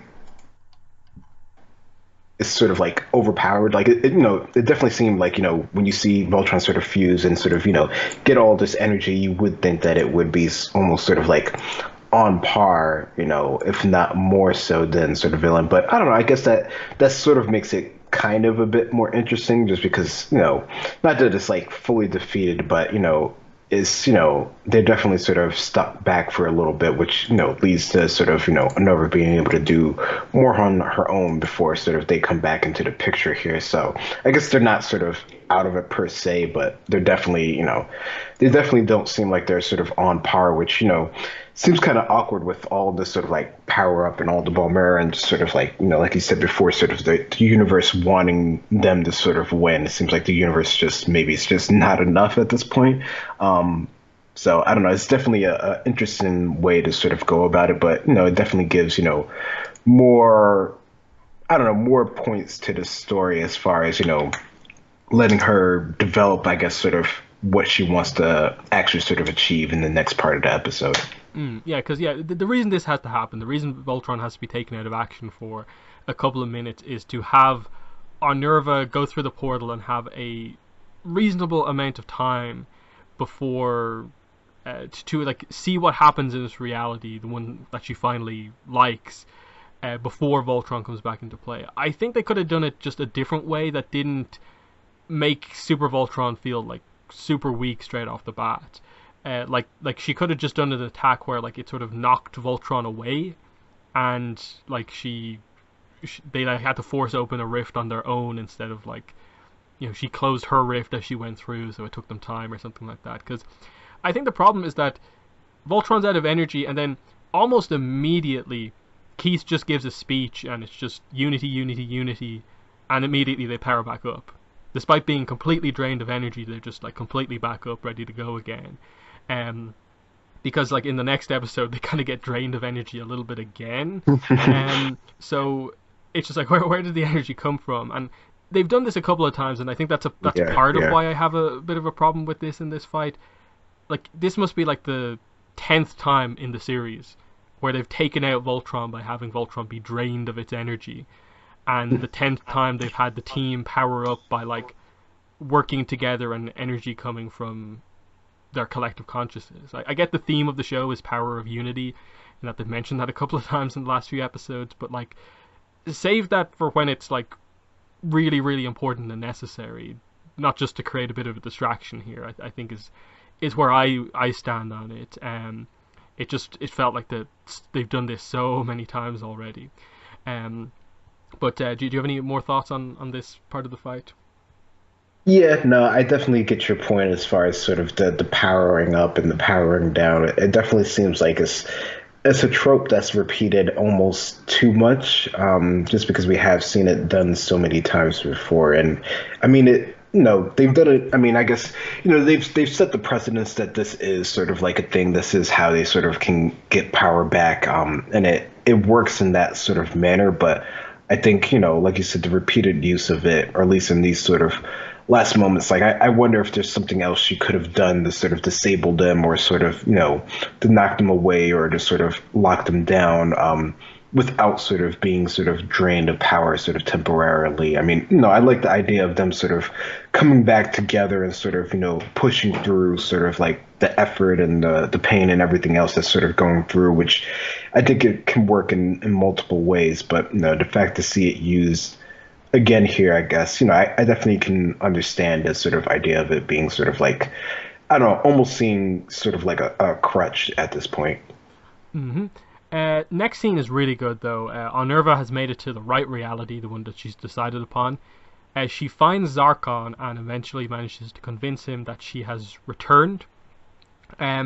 The implication in all of this is that she finds a reality where that reality's version of herself has died at some point, so she can return. She can take the place in that reality as if like I've returned from the dead via all these scientific means, and she can fit straight back in.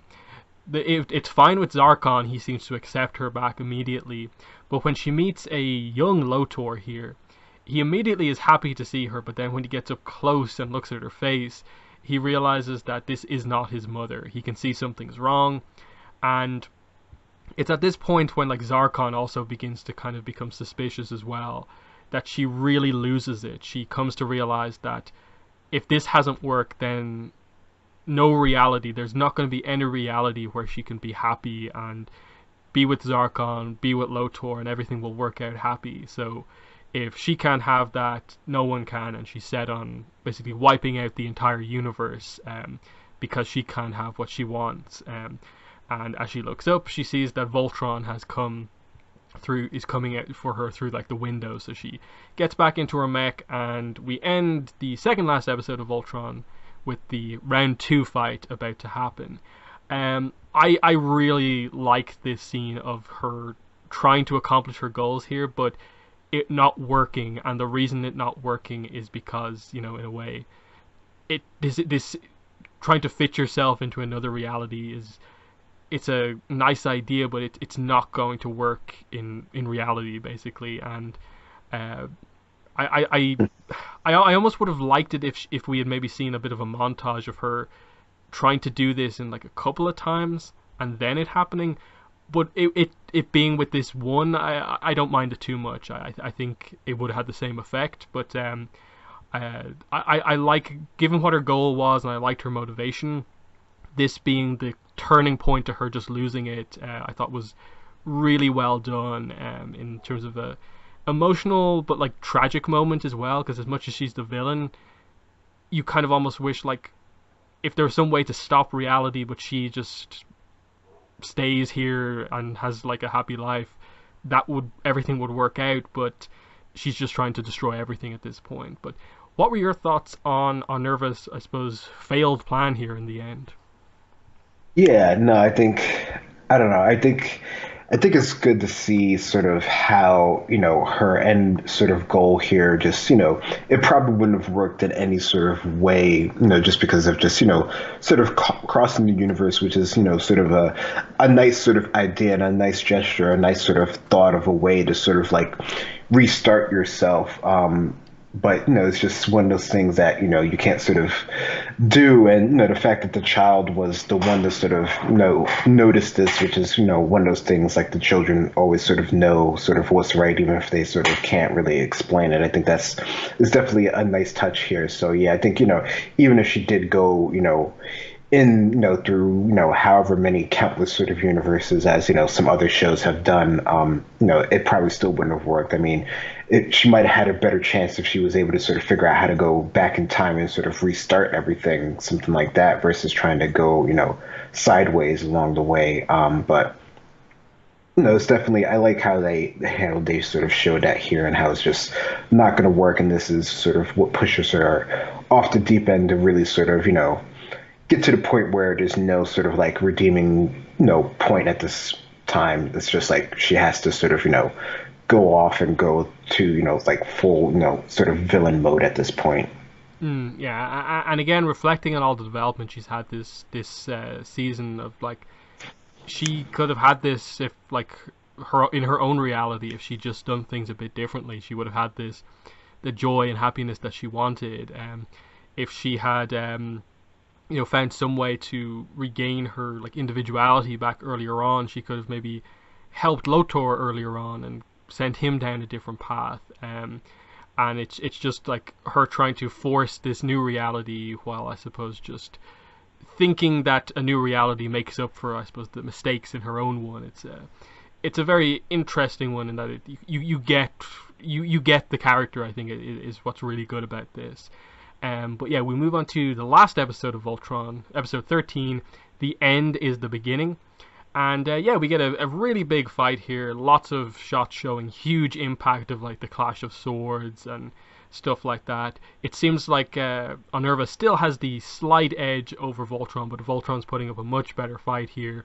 They get stabbed by energy knives and they get drained of energy. Not fully this time, just enough so that she can open up a portal to another reality, or so it seems. But when they follow, they go to basically what Unnerva calls the beginning. This is the place where all realities kind of converge. It's where they come from.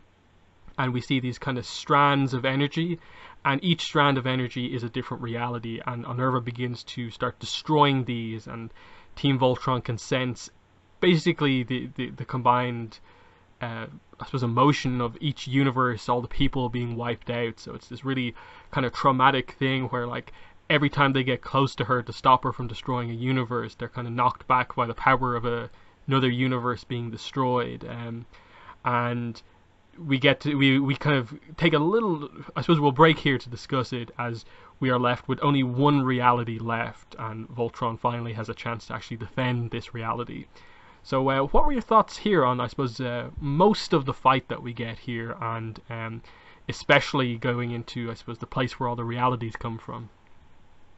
Yeah, I mean, I think it's an interesting way that they chose to sort of represent sort of the universes and the different threads and all the sort of connections that they have here. So I think the way that they sort of represented it in the way that they showed sort of the paladins sort of being, I guess, sort of on the positive sides of things, being actually able to sort of feel all those sort of different threads and universes sort of being cut from existence here, shows their connection, I guess, overall with the world versus, Onerva and her, not having any connection. She just can sort of sever everything without having, any sort of recoil or any sort of blowback. At least that's how I sort of gathered that.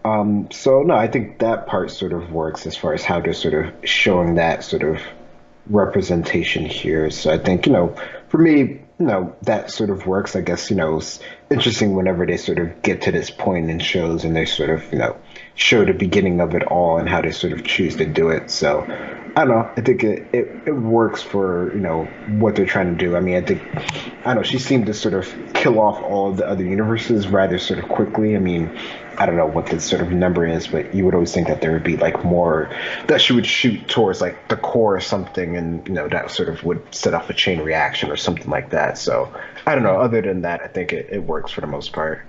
Yeah, like I think it is a bit oddly paced in that I think for like a Super Voltron power up, there's not a lot of times when like they really get to go kind of blow for blow, like even fighting against her. I think that's probably the one weakness I'd have maybe with this entire season, that I don't feel like we got a lot of great fight choreography as such. In that a lot of the fights have sort of begun to become a little stale. In that, like, we got a lot of Robeast versus Voltron this season, and then we get this mech fight. I think the main problem would be just that Super Voltron doesn't end up feeling all that powerful. Like, it's got a really cool sword, but that's about all they've got. And I think it's a bit unfortunate that we didn't get to see like some unique power-ups. Like, what do the Bayards still do anything to this Voltron, or what? Like, I would have liked to have seen like a kind of combination power of like the 5 paladins and like Shiro as the captain of the Atlas, like doing something to like have a big attack that kind of gets them back into play. They kind of do it, but we'll get to what they do here just right now.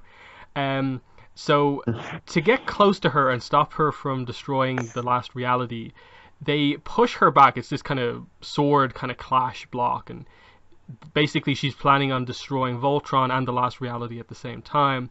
So they all work together and activate this crazy rocket booster power up, and the way to describe this is basically they spawn, like, basically the rear section of the Atlas kind of spawns basically behind Super Voltron, but it's like 20 times as big as Voltron. So it's just this like titanic booster rocket just like comes from nowhere, and they push Onerva away from the last universe and push her into basically the light, which is the beginning, which is where all the universes come from. All the universe strands kind of connect back into this overall light, which is where they push her back into, and this is basically the defeat of Onerva, which I like what they do going next.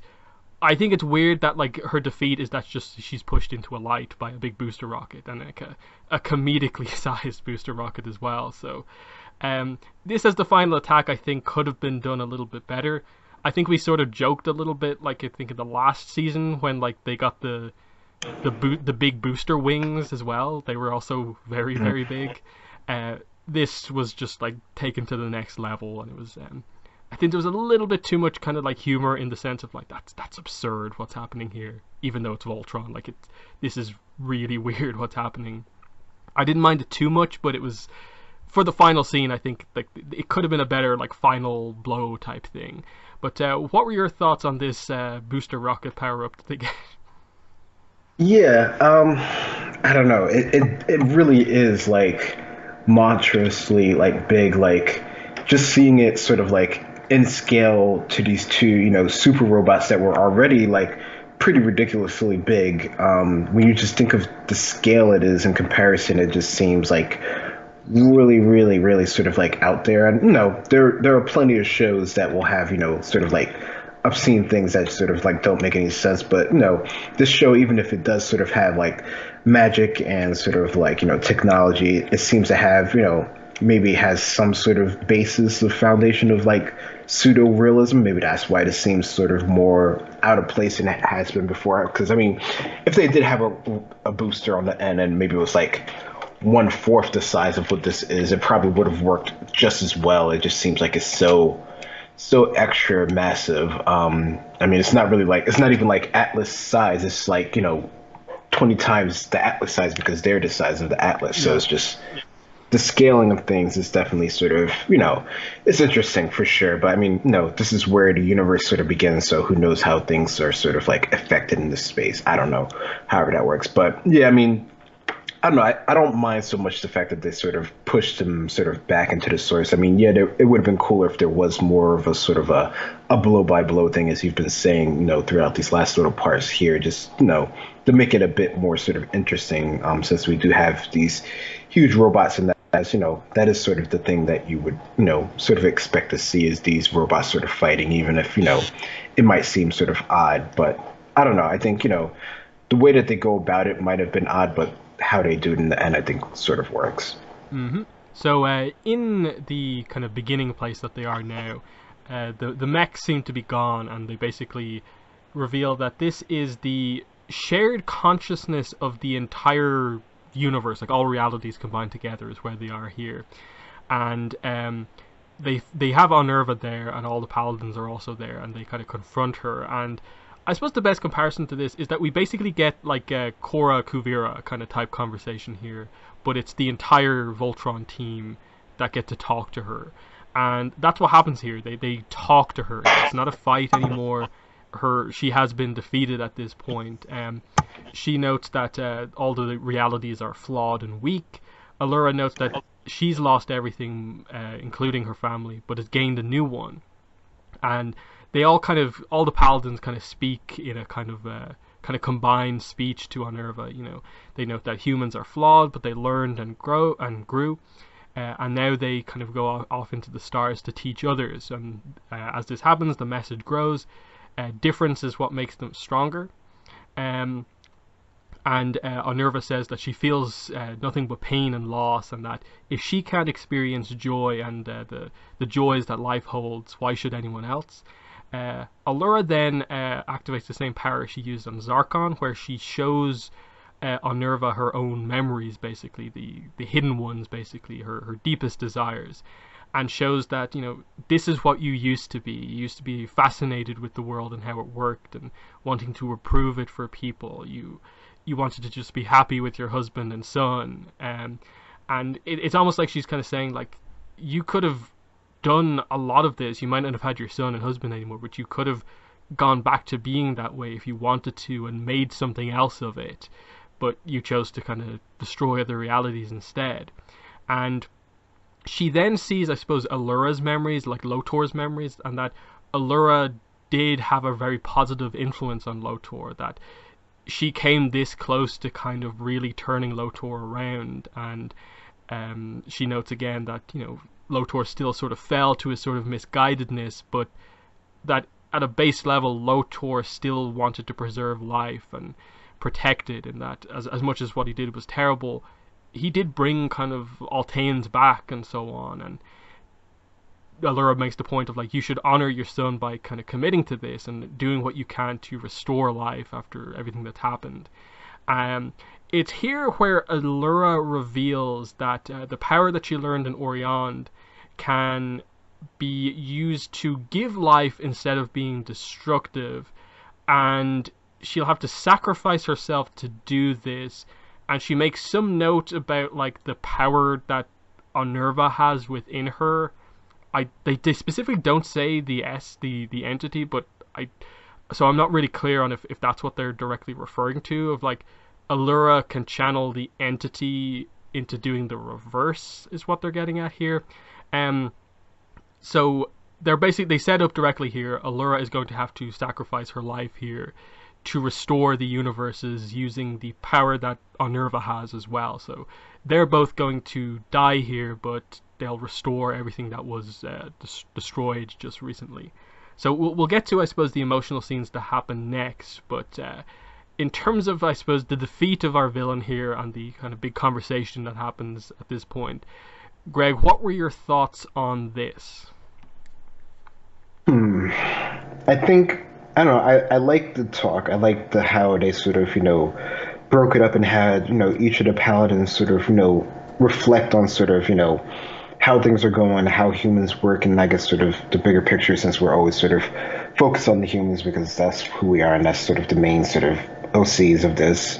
So I think, for that part of the speech and sort of, trying to get the point across to Onerva, I think for the most part it works for me. I think, I don't know, I'm trying to think of a better way that they would sort of, could have got through to her, but I think this would probably be sort of like the connecting point that they have here, and you can sort of see, sort of, I guess, sort of the logic sort of makes sense to her when they sort of have, sort of her Altea marks return to sort of normal here, so they sort of have that sort of resolution here before they sort of, break down, sort of making this being, the only way that they can fix it is with the two of them together using both of their powers, which I don't know if it is sort of like you said, like her using the entity, or just the fact that both of them have been to Orion Day and they both have sort of, that Altean sort of alchemy magic that, somehow works with the universe. And maybe that's sort of how they're able to sort of really sort of,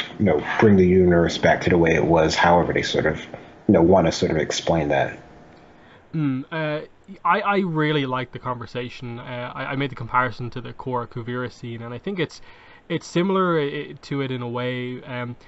I borderline kind of lean towards, like, I think there's a little bit more development behind this than kind of Kuvira in a way, but I think they're both kind of similar types of scenes. I think I liked how they wrote this in the sense of the initial speech by all of the paladins didn't really get through to her. She just kind of noted that, like, why shouldn't I be able to experience joy? Why should anyone else? And what really turned her around was mentioning Lotor, that, like, you've been doing all of this in a way to take revenge for Lotor, wanting to fulfill his kind of goals, but his goals at a base level were to protect life, and you haven't done that. And seeing Lotor's flashbacks was when he was actually happy on the whole path to getting to Oriande, and potentially he could have been just as worthy if maybe he wasn't as tainted before. And in a way, the interpretation would be that in the scenes that we saw back in episode 2, maybe if Hagar Onerva had stepped in a different way, maybe Lotor would have been able to kind of pass the test in Orion instead of failing it, and things would have gone much, much differently. But I liked how they brought it back to Lotor, because I suppose Lotor's death to Onerva was like the key point this season, and I think that was really well done. In terms of setting up the sacrifice from Allura, we'll get to, I suppose, the aftermath of this, but I don't think they did a great job at explaining, I suppose, what exactly was about to happen, why they had to sacrifice, how they knew that this would be the cause of this. Like, I get you're trying to rebuild universes and realities, and that requires a large amount of energy, but, like, how did the characters know for sure that will happen? And it is, I suppose, the issue here. And then how does, like, a power an Altean can get from Oriande suddenly lead to them basically being gods?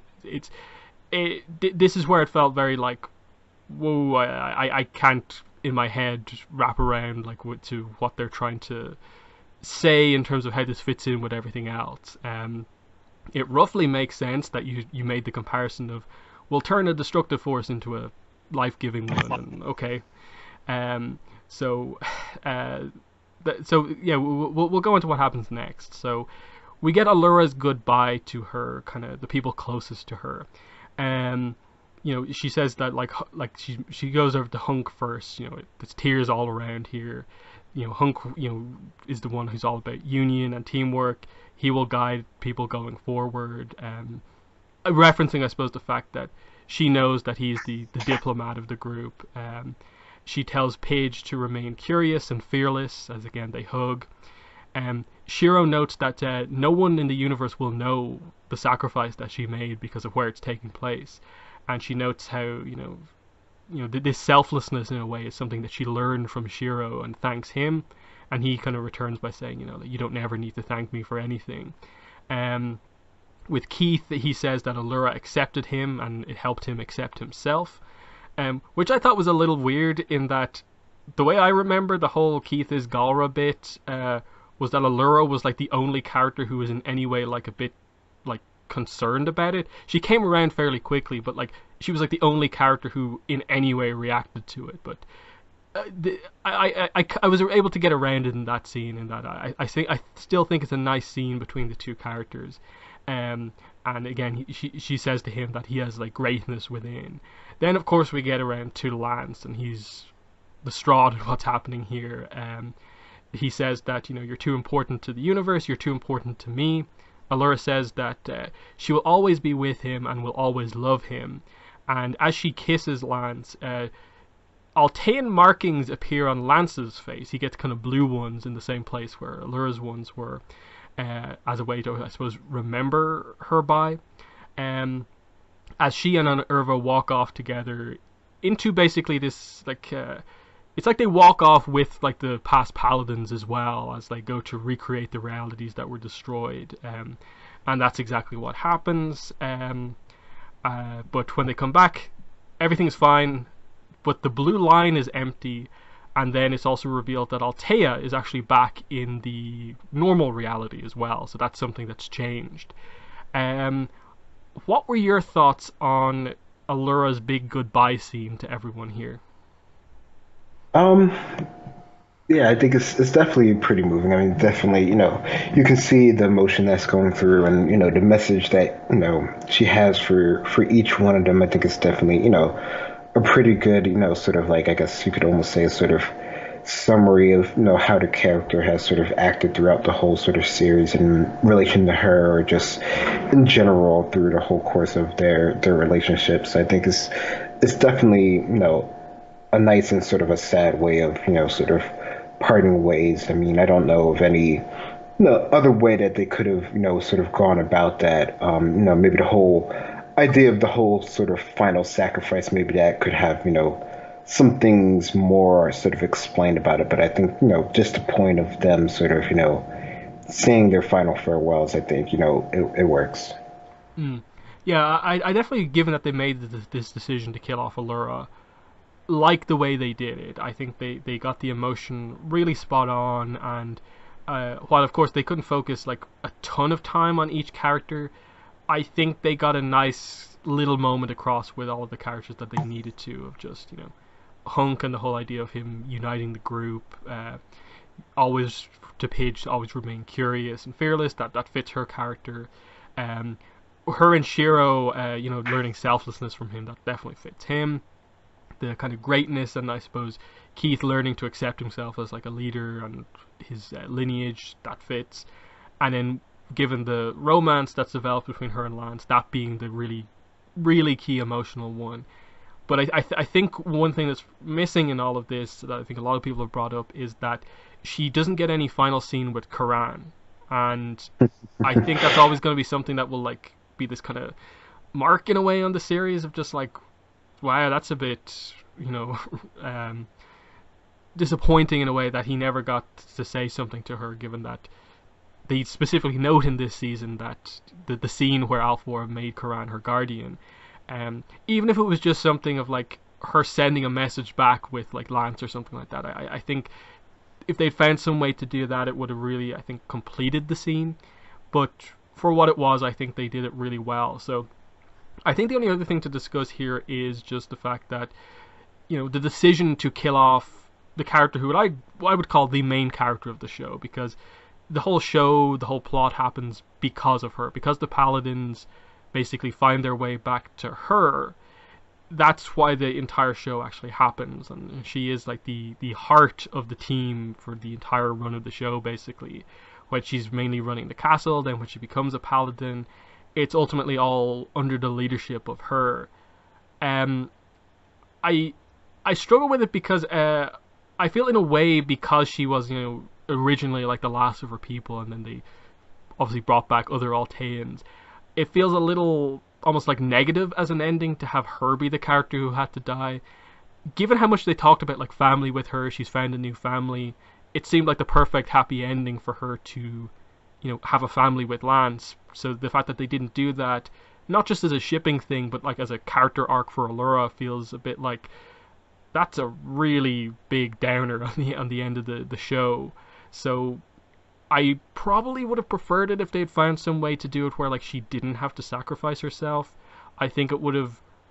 I think a lot of the epilogue stuff would have been so much more impactful in terms of like the happy, joyous moments if, like, in a way, Allura got an opportunity to kind of like live out in a way the dreams that Onerva didn't, or something like that. But instead, like, basically killing both of them off here feels a little bit overly negative for like such a like hopeful character. Like, this feels almost like the equivalent of like if Aang had to die in the finale of Avatar to defeat Ozai or something like that. Like that bad.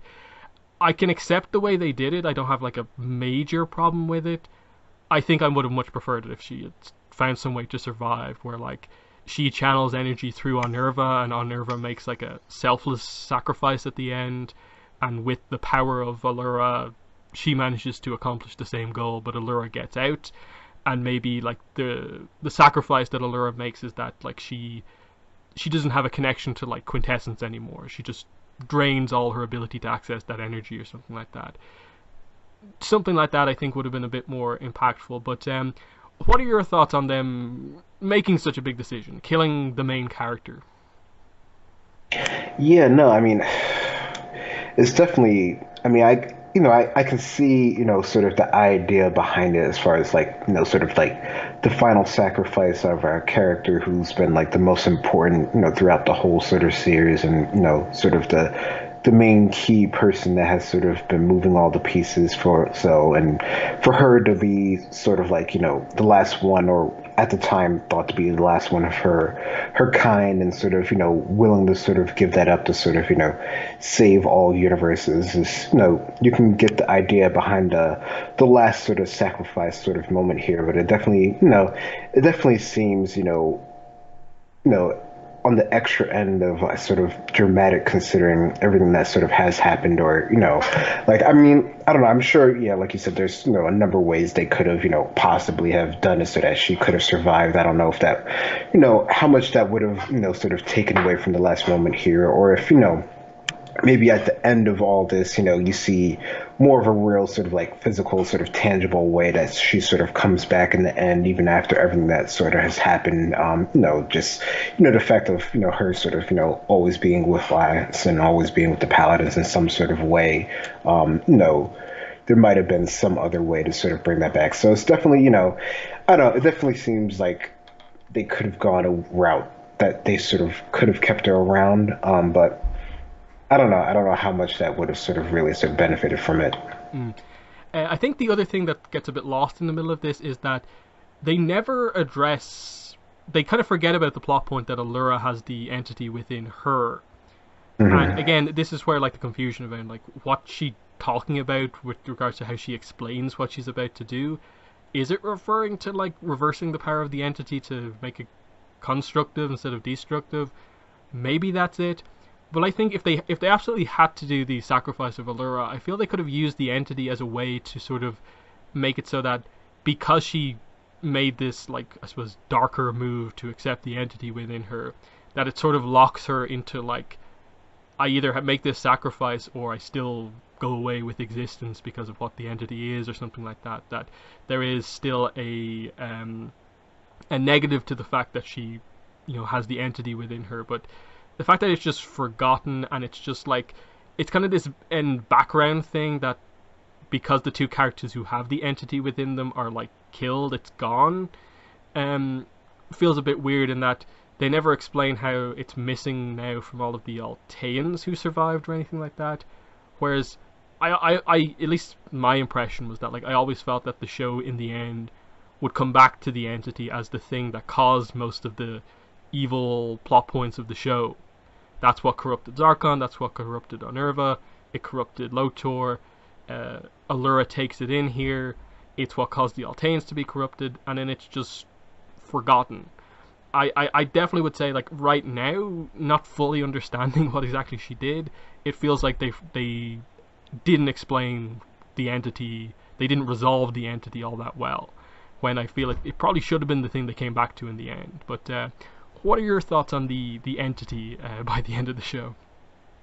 Yeah, I mean, that's what I was thinking that like was the precipice for all of this sort of, coming to sort of actually being the being. So for them to not go into any, a bit more detail on that, sort of seems kind of odd unless it's just sort of, it's just one of those parts of the universe is like, the bad and the good sort of thing. And they sort of have to sort of balance it out, which could be true. I mean, that could just be the way that it works out, but that, wasn't explained in any sort of extra or sort of hinting detail that I got at least that sort of would sort of lead to that sort of conclusion. So in that regard, it seems kind of odd. I mean, I could, for all the other sort of Altans, I could see it being sort of like when they reset the universe or whatever that, sort of that entity was sort of taking out of them. That doesn't, make me so confused as far as that goes. But the fact that our two characters that did sort of save the universe did have it in them, and how that might have actually sort of affected things,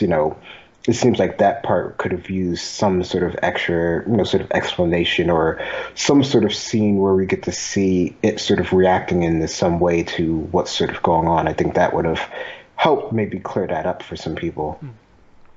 Other thing that I found was a bit confusing. Like in the moment, it's this really nice kind of symbolic thing and how it seems to happen, and that is Allura in the final case with Lance giving him the Altean markings. I've seen so many interpretations of this. Like a few people being like, I think what I did my live reaction on YouTube to the last episode, and my interpretation was that like, okay, like there's no way they made him Altean, so this has to be the whole mark of the chosen thing, referencing back to like the to get into Orion, you have to have the marks and be worthy, and that's her kind of in a way giving her chosen title to him or something like that. And then some people were like, no, no, no, Lance is Altean now, and it's like, I, as much as like Allura has crazy powers, I find it very difficult to believe that she can just change someone's species, and then also, I don't think she would do that. That like she would, without asking him, turn him into an Altean. As much as like humans and Alteans are relatively similar, I don't think that's what they were getting at here. So, I with the dialogue and what she says, it's I'll always be with you. So like it's a something to always remember her by. I do find it weird that like she literally gives him the markings, and it's not just a visual thing. In that like by the end of the show, we see them activate in the way where like they're sort of connected to the blue line. So, like it's one of those things where like I'm getting lost in the details here, but it's hard to figure out like what the intent behind this was, and if it is just a little connection, like it feels like there needs to be an explanation for like why and how it happened. But what's your interpretation of Lance having the marks and what Allura did?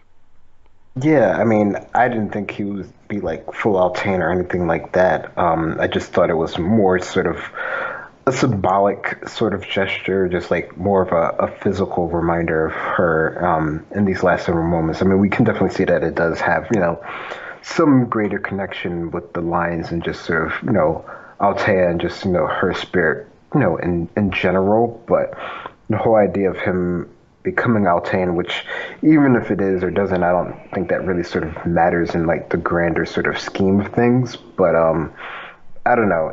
I definitely didn't take it, that far, I guess, personally. hmm And in the aftermath of this, we cut to 1 year later, and we get a kind kind of recap of what's going on here. 1 year later at the Kralzera, Keith leads the discussion here. He talks about how the Galra have been manipulated, they've gone down a dark path of power because of the Empire, and now they have to make things right on a galactic scale, and they're going to rebuild now as part of the Galactic Coalition. So that's Keith leading the discussion there. Then we cut over to Hunk on the Atlas being a diplomat and chef, bringing people together with food. He stops this argument between these different species. And we see that his cooking team includes a variety of people from all over the galaxy, including Shay and the chef guy from, I think, season 3 or 4, I forget. And he notes that, we're always stronger together, and that's something that Allura would say all the time.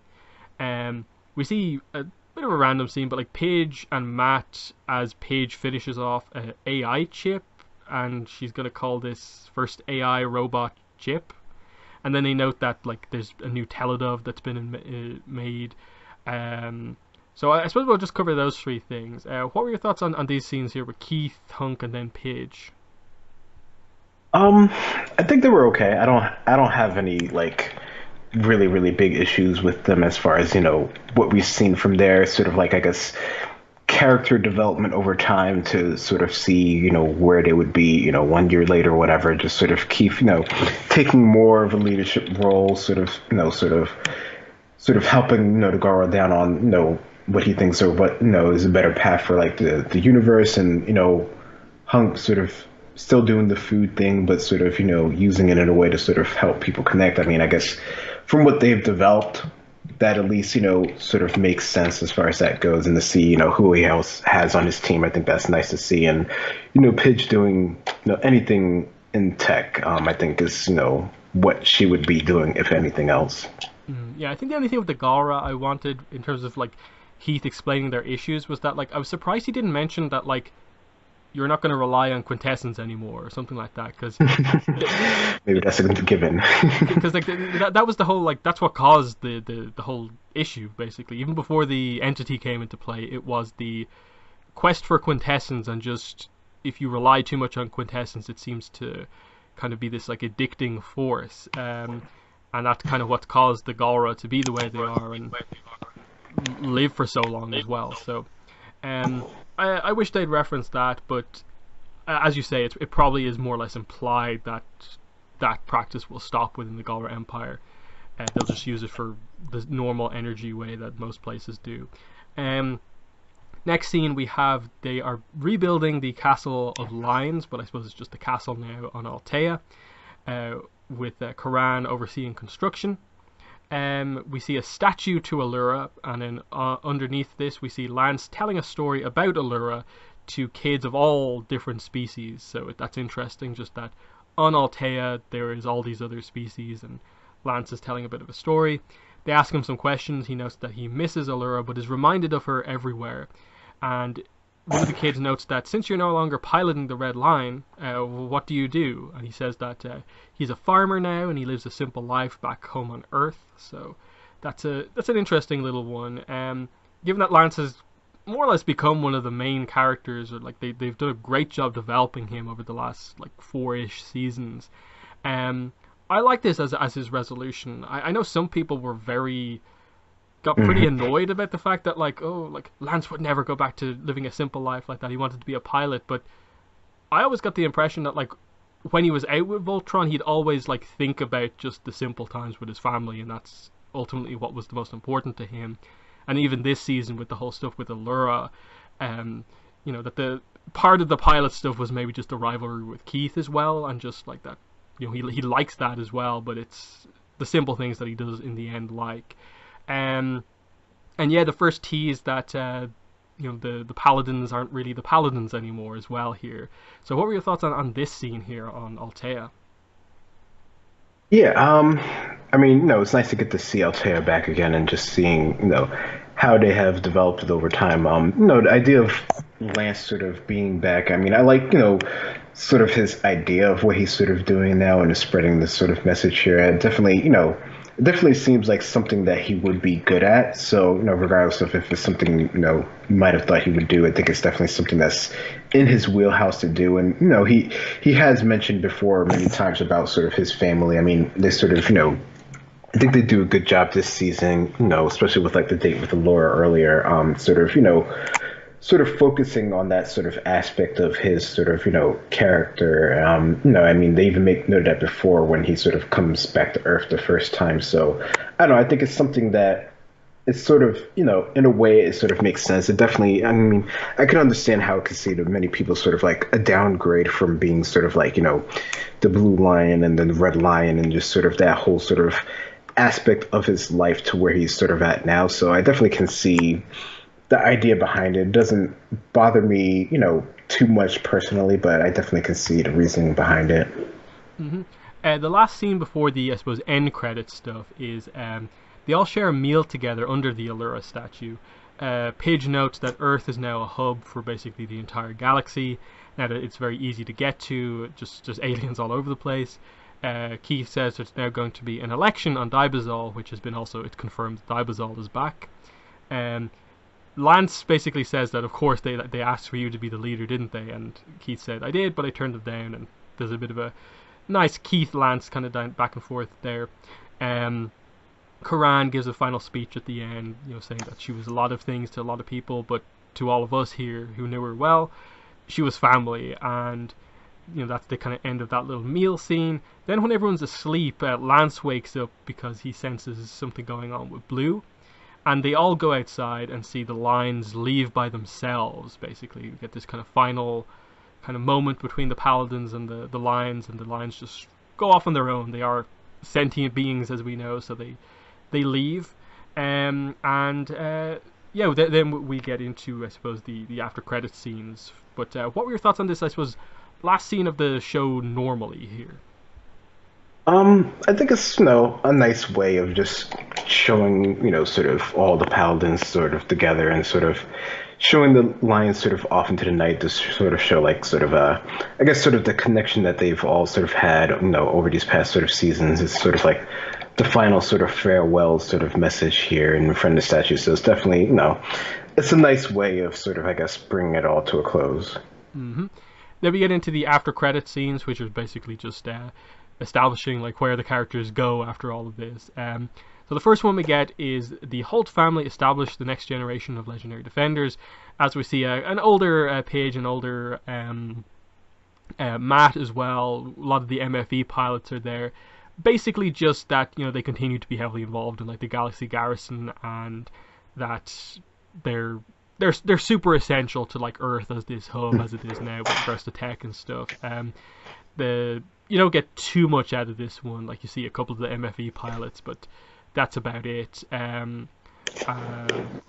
Anything to say about this one? No, I mean, I think, it's just nice to get to see how they're sort of setting it up. And I guess you get to see a little bit of the technology they're developing, but not too much really. Yeah, second one is Hunk created a culinary empire and used it to like bring peace all around the world wherever he went. The main thing I noted here, obviously, like older Hunk, and no sign of Shay in this picture. I looked at it for a while. I couldn't see her in it unless I just completely missed her. So that was a bit disappointing, because it felt like that was like a relationship that it felt like they confirmed like very early on without really like touching on it all that much.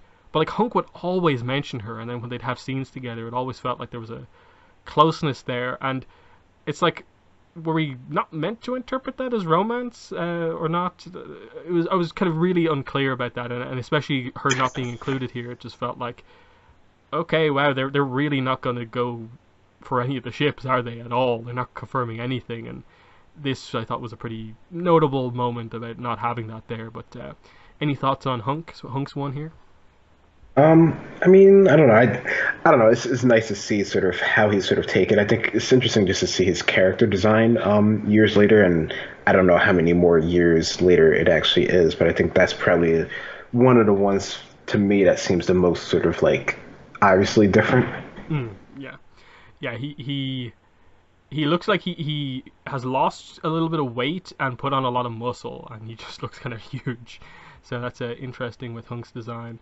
Next one is Lance, and he says Lance spreads Allura's message while surrounding himself with the things he loves. He's holding the Altean flower. He's a farmer. We see like Kaltenecker in the background, and I think it's his family as well.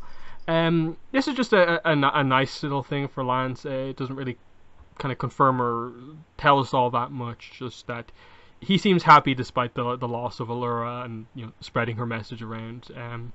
Any thoughts on this? No, not per se. I mean, it's just, I don't know, I guess it just sort of more emphasizes on what he said before that he actually was doing, so he's still doing the same sort of thing. Yeah, a very quick one. Calivan and Crawlia were elected as the Galra representatives in the Galactic Coalition. That roughly makes sense. If it's not Keith, as we got in the previous scene, Yeah, those two make the most sense. Absolutely. yeah, So they that's did. fine. Next one here. This is actually quite interesting. Keith transitions the Blades of Marmora into a humanitarian relief organization, and we see in the background Oxia, Zethrid, and Ezor are all in blade gear. So that's pretty cool. At least it somewhat confirms that like Keith and Oxia hang out a lot.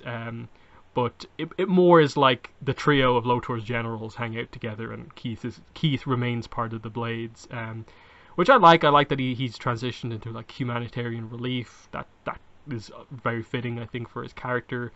For someone who was kind of warrior focused, it actually fits the character in that.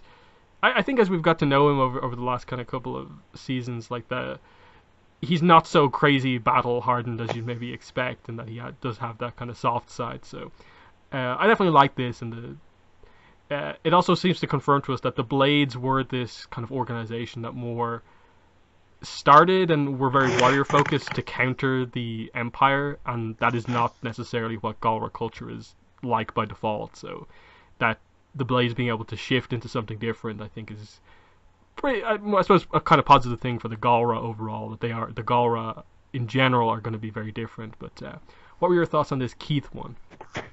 Yeah, no, I think that was sort of like the idea behind sort of the Blades Marmora in general is just that they are what they sort of need to be for whatever their current, sort of times are. And, now that they're not fighting anymore, it almost, to me, it sort of makes sense that Keith would sort of transition into something else that would still be, on the front lines, sort of actively engaged on what's sort of happening, just instead of, fighting, since that's not needed anymore. He's, directly sort of helping people. So I don't know, to me, that sort of makes sense. And it definitely seems like it's something that would fit with what he would do and sort of bring the other people around him who sort of are sort of, would need, I guess, sort of, I guess you could all say sort of the characters that seem more of the sort of outcasts.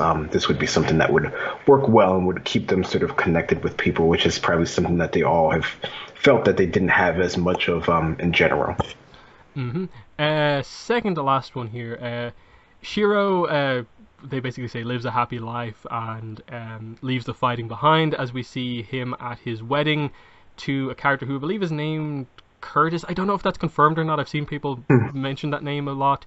I believe this is one of the guys you see on the Atlas Bridge a lot during the season. He's like the comms tech. He speaks a couple of times. Okay. But none of the scenes between the two of them like felt like there was anything like overly notable at all. So either way, we get to see them married. We get the kiss on screen. And again, we get the weird Voltron fandom reaction to this, where it should be this very good representation moment, but people just seemed annoyed because it's not Adam. Which I understand to a degree. Like, if you were going to have this as his ending, he gets the happy ending. Like, why not just find some way where like you didn't have to kill off Adam, and then maybe like he comes back, like he was shot down and had to find his way back somehow or something like that, and that way like you don't have to have the issue of like, here's a character who didn't really interact with Shiro all that much, at least in a personal sense, versus Adam, who at least had like one or two scenes to set up. So I do understand the frustration here. I think with Shiro as a character, I like that he just gets a happy ending, and it was, this as like one of the final scenes of the show, I thought was fine, especially given that like you have all the other characters like attend Shiro's wedding. It felt like a nice kind of meeting of the characters when they're older moment. But what were your thoughts on this Shiro getting married at the end?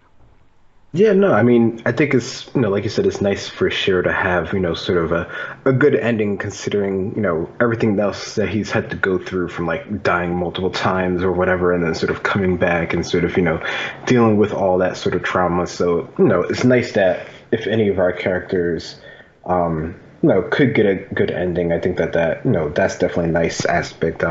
Yeah, I mean, I guess I could see why, as far as development wise, there wasn't much leading up to this, but I mean, this is sort of like an epilogue, sort of like ending type of thing, however X many years sort of later, that, this could sort of happen. So, clearly there's a gap in there. We'll never know that because that's not really the point of the story per se. So, I mean, so I can see why people would be mad on that aspect. And then, the other thing of people being sort of upset with the fact that he just had to sort of like give everything up in order to sort of get this moment. Like he couldn't have figured out some other way to keep, going, with the Atlas or some other sort of humanitarian effort, and then also have this relationship. So I saw some people were upset about that as well. So I don't know. There's definitely a lot of different, opinions on how this sort of ending or just the whole season in general that has definitely come up in, I guess, in the, what, 2 days since the show has actually officially ended. Yeah, I suppose with the whole Shiro thing, leaving the fighting behind, like he's I suppose he's like a scientist and explorer. Like that's his role in in the garrison initially. Like, of course, they're trained in fighter pilot combat and stuff like that, but the first scene of the show was him on a scientific mission with like Sam and Matt.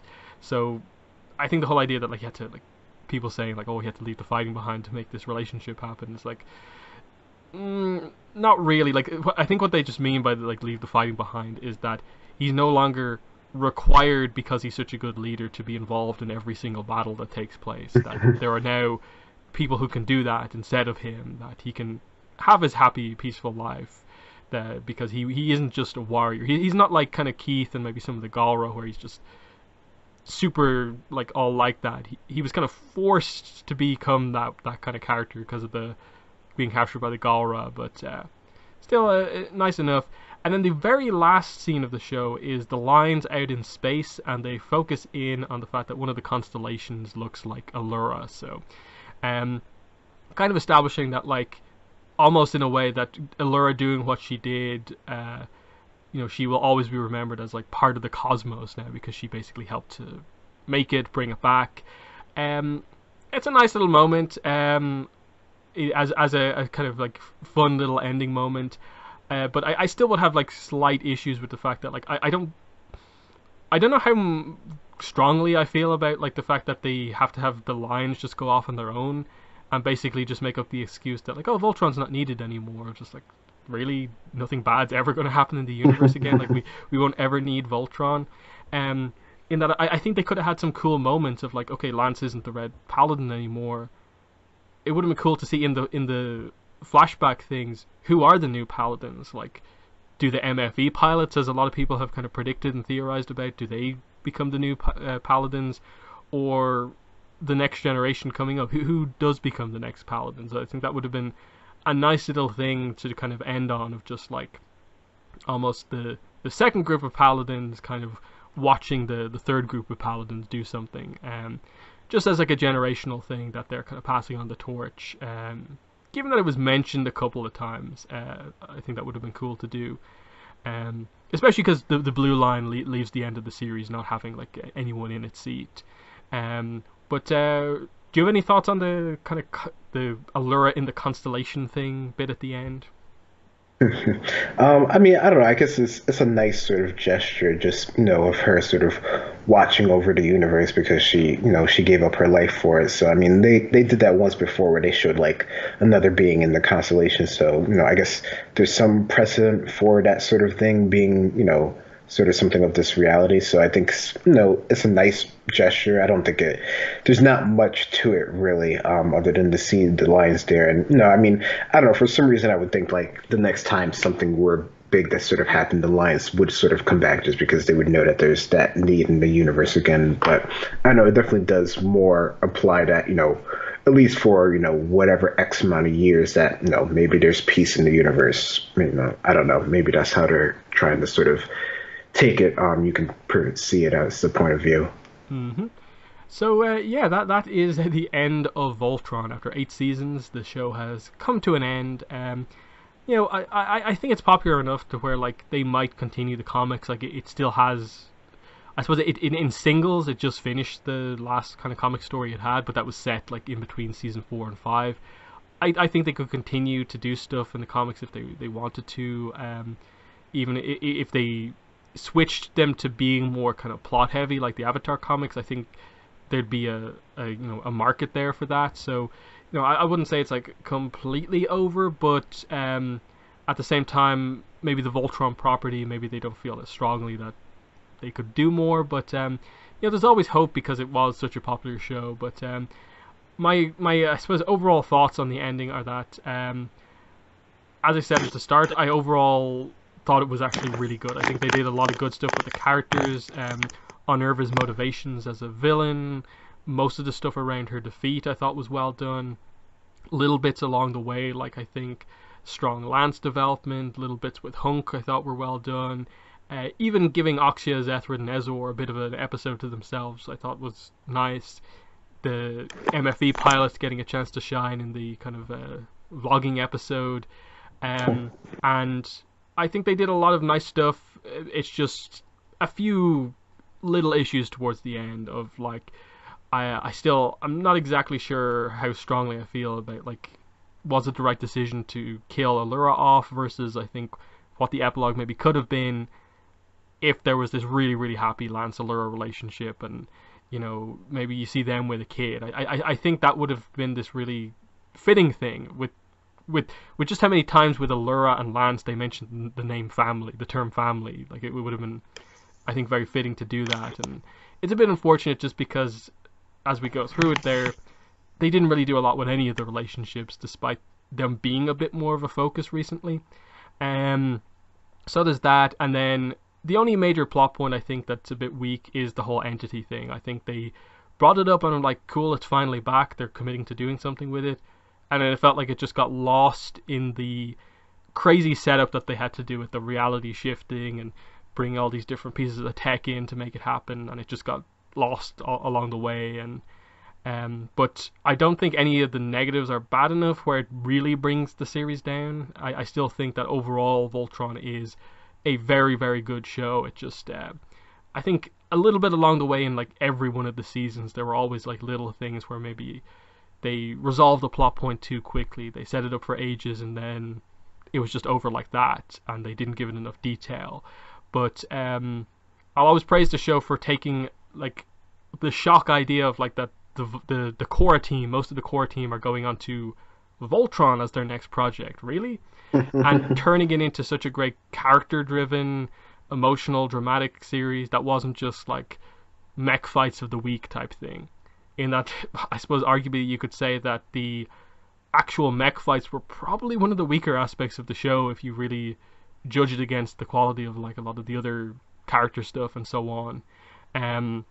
So yeah, I'm very impressed by the show overall. But Greg, what are your final thoughts on Voltron? Yeah, I mean, overall, I think, it's a great, sort of series to sort of watch and enjoy. I think there's enough in the whole sort of thing from beginning to end that you can probably find something that you like if it's the characters or, some of the sort of different sort of fight choreography scenes or even, even some of the robot stuff, even if that wasn't sort of like the strongest part, I think that definitely was interesting. And, the visuals of the whole thing, I think is definitely sort of worth exploring, if not for that aspect alone. But I think, the way that they sort of, brought it down for, each of the different seasons, how there's definitely some up and down points throughout the whole thing that you can sort of latch on, and you can sort of, there's definitely different characters or different arcs that different characters go through that you can sort of, connect to depending on just your sort of personal preference and sort of their different sort of abilities and strengths. I think you can really, see those sort of aspects come through the whole show with the time that they sort of had developed it. So I think it's definitely a really good one. I think it's definitely, worth watching for sure. Yeah, I think it's just a great accomplishment that they managed to take a property like Voltron and turn it into like one of the like nearly always top trending like fandom tags on Tumblr, like just to to be able to say that they did that, I think it's just an impressive thing, and I suppose shows the strength of that, almost like the Avatar style of doing a show, like making it character driven, having plot, and just what you're able to do with that, and that idea, that approach working for even something like Voltron is really cool. So yeah, that's our review for Voltron Season 8. Not really sure if we'll come back and do another podcast on Voltron. I don't know if there's enough to talk about with regards to like reflecting on the entire series or anything like that, but who knows, maybe if something else happens with Voltron we'll come back and do another one, but I think for now this might be the last kind of Voltron podcast. So yeah, it's been fun, like covering all the 8 seasons and all the ups and downs. It's been definitely an interesting one, but yeah, that's for, I suppose, for now, the Voltron Online podcast. Has been myself and Greg. Thanks for listening, and bye. Bye bye.